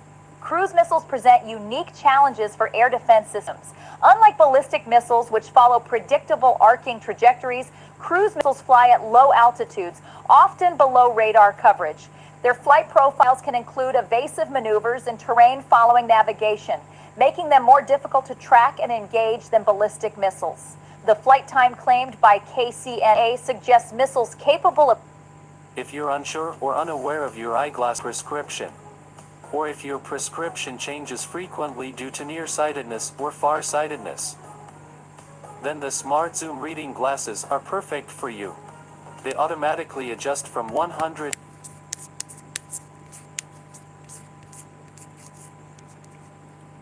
I need for y'all to hit the like button for me. of covering substantial distances, potentially reaching targets throughout the Korean peninsula and beyond if the claims are accurate. For South Korea, this means that even with advanced air defense systems, some cruise missiles might penetrate defenses, Hit the like particularly button. if launched in large numbers. The ability to strike the U.S. mainland has long been a core objective for Pyongyang, driven by history. North Korean officials argue the Korean War's devastation still shapes their security doctrine. Exact casualty proportions are disputed across historical estimates, but the scale of destruction was enormous. That legacy shapes North Korea's security calculations to this day. The perceived threat was further reinforced by U.S.-led interventions in Iraq and Libya, both of which had surrendered their weapons of mass destruction before being attacked. From Pyongyang's perspective, the lesson is clear. Only nuclear weapons can guarantee survival against a hostile United States. The fates of Iraq and Libya loom large in North Korean strategic thinking. Saddam Hussein abandoned his weapons of mass destruction programs under international pressure.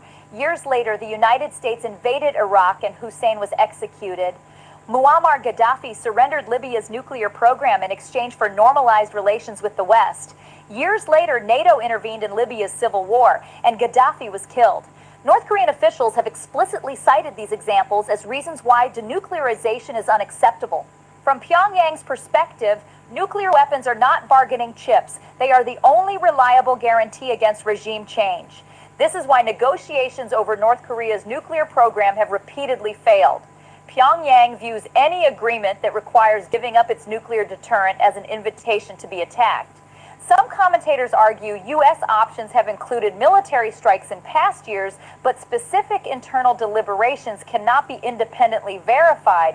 What is clear is that analysts warn any major conflict on the peninsula could be catastrophic, with mass casualties possible. The concentration of population and military forces near the demilitarized zone, combined with the firepower on both sides, means that even a limited conflict could escalate rapidly. This is the context in which North Korea's weapons development occurs. Pyongyang believes it faces an existential threat. Washington and Seoul believe North Korea's weapons pose unacceptable risks. Neither side appears willing to make the concessions necessary for a negotiated solution. The latest military developments come ahead of a ruling Workers' Party Congress expected in early 2026, the first in 5 years. Analysts say the meeting could signal new policy directions, including North Korea's stance toward the United States and the future of stalled nuclear negotiations. Party congresses are significant events in North Korea's political calendar. They typically announce major policy shifts and consolidate the leadership's priorities. The timing of the current military displays, Okay, so since just I months couldn't before get the y'all Congress, to may be intended to demonstrate. since I couldn't get y'all to hit the like button and get the likes up, I'm gonna go ahead and end it. On your way out, please hit the like button or double tap your screen if you haven't already on your phone. Please like, share, and subscribe. Join the membership. Become an official tea sipper. I'll see you next time later on today. Make sure that you have your notifications on. The bell, make sure you're hitting the top bell when you subscribe so that you get all the notifications. Okay, good people? Good night. Good night. Can I get 10 people to hit the like button for me on the way out? Hit the 3 dots at the top right corner. What time is it? It's 3 o'clock in the morning, Lord. It's 3 o'clock in the morning. I'm like very late putting this magnesium. Anyway. Can I get about 10? Good night, Lisa. Can I get about 10 people who have not hit the like button for me to hit it on the way out? I would greatly appreciate it. Thank you for staying up with me. Trying to get caught up what's going on. It's a lot. I think we need to pray. And pray. And ask God to please remove this president and protect us before it's too late. Y'all have a good night.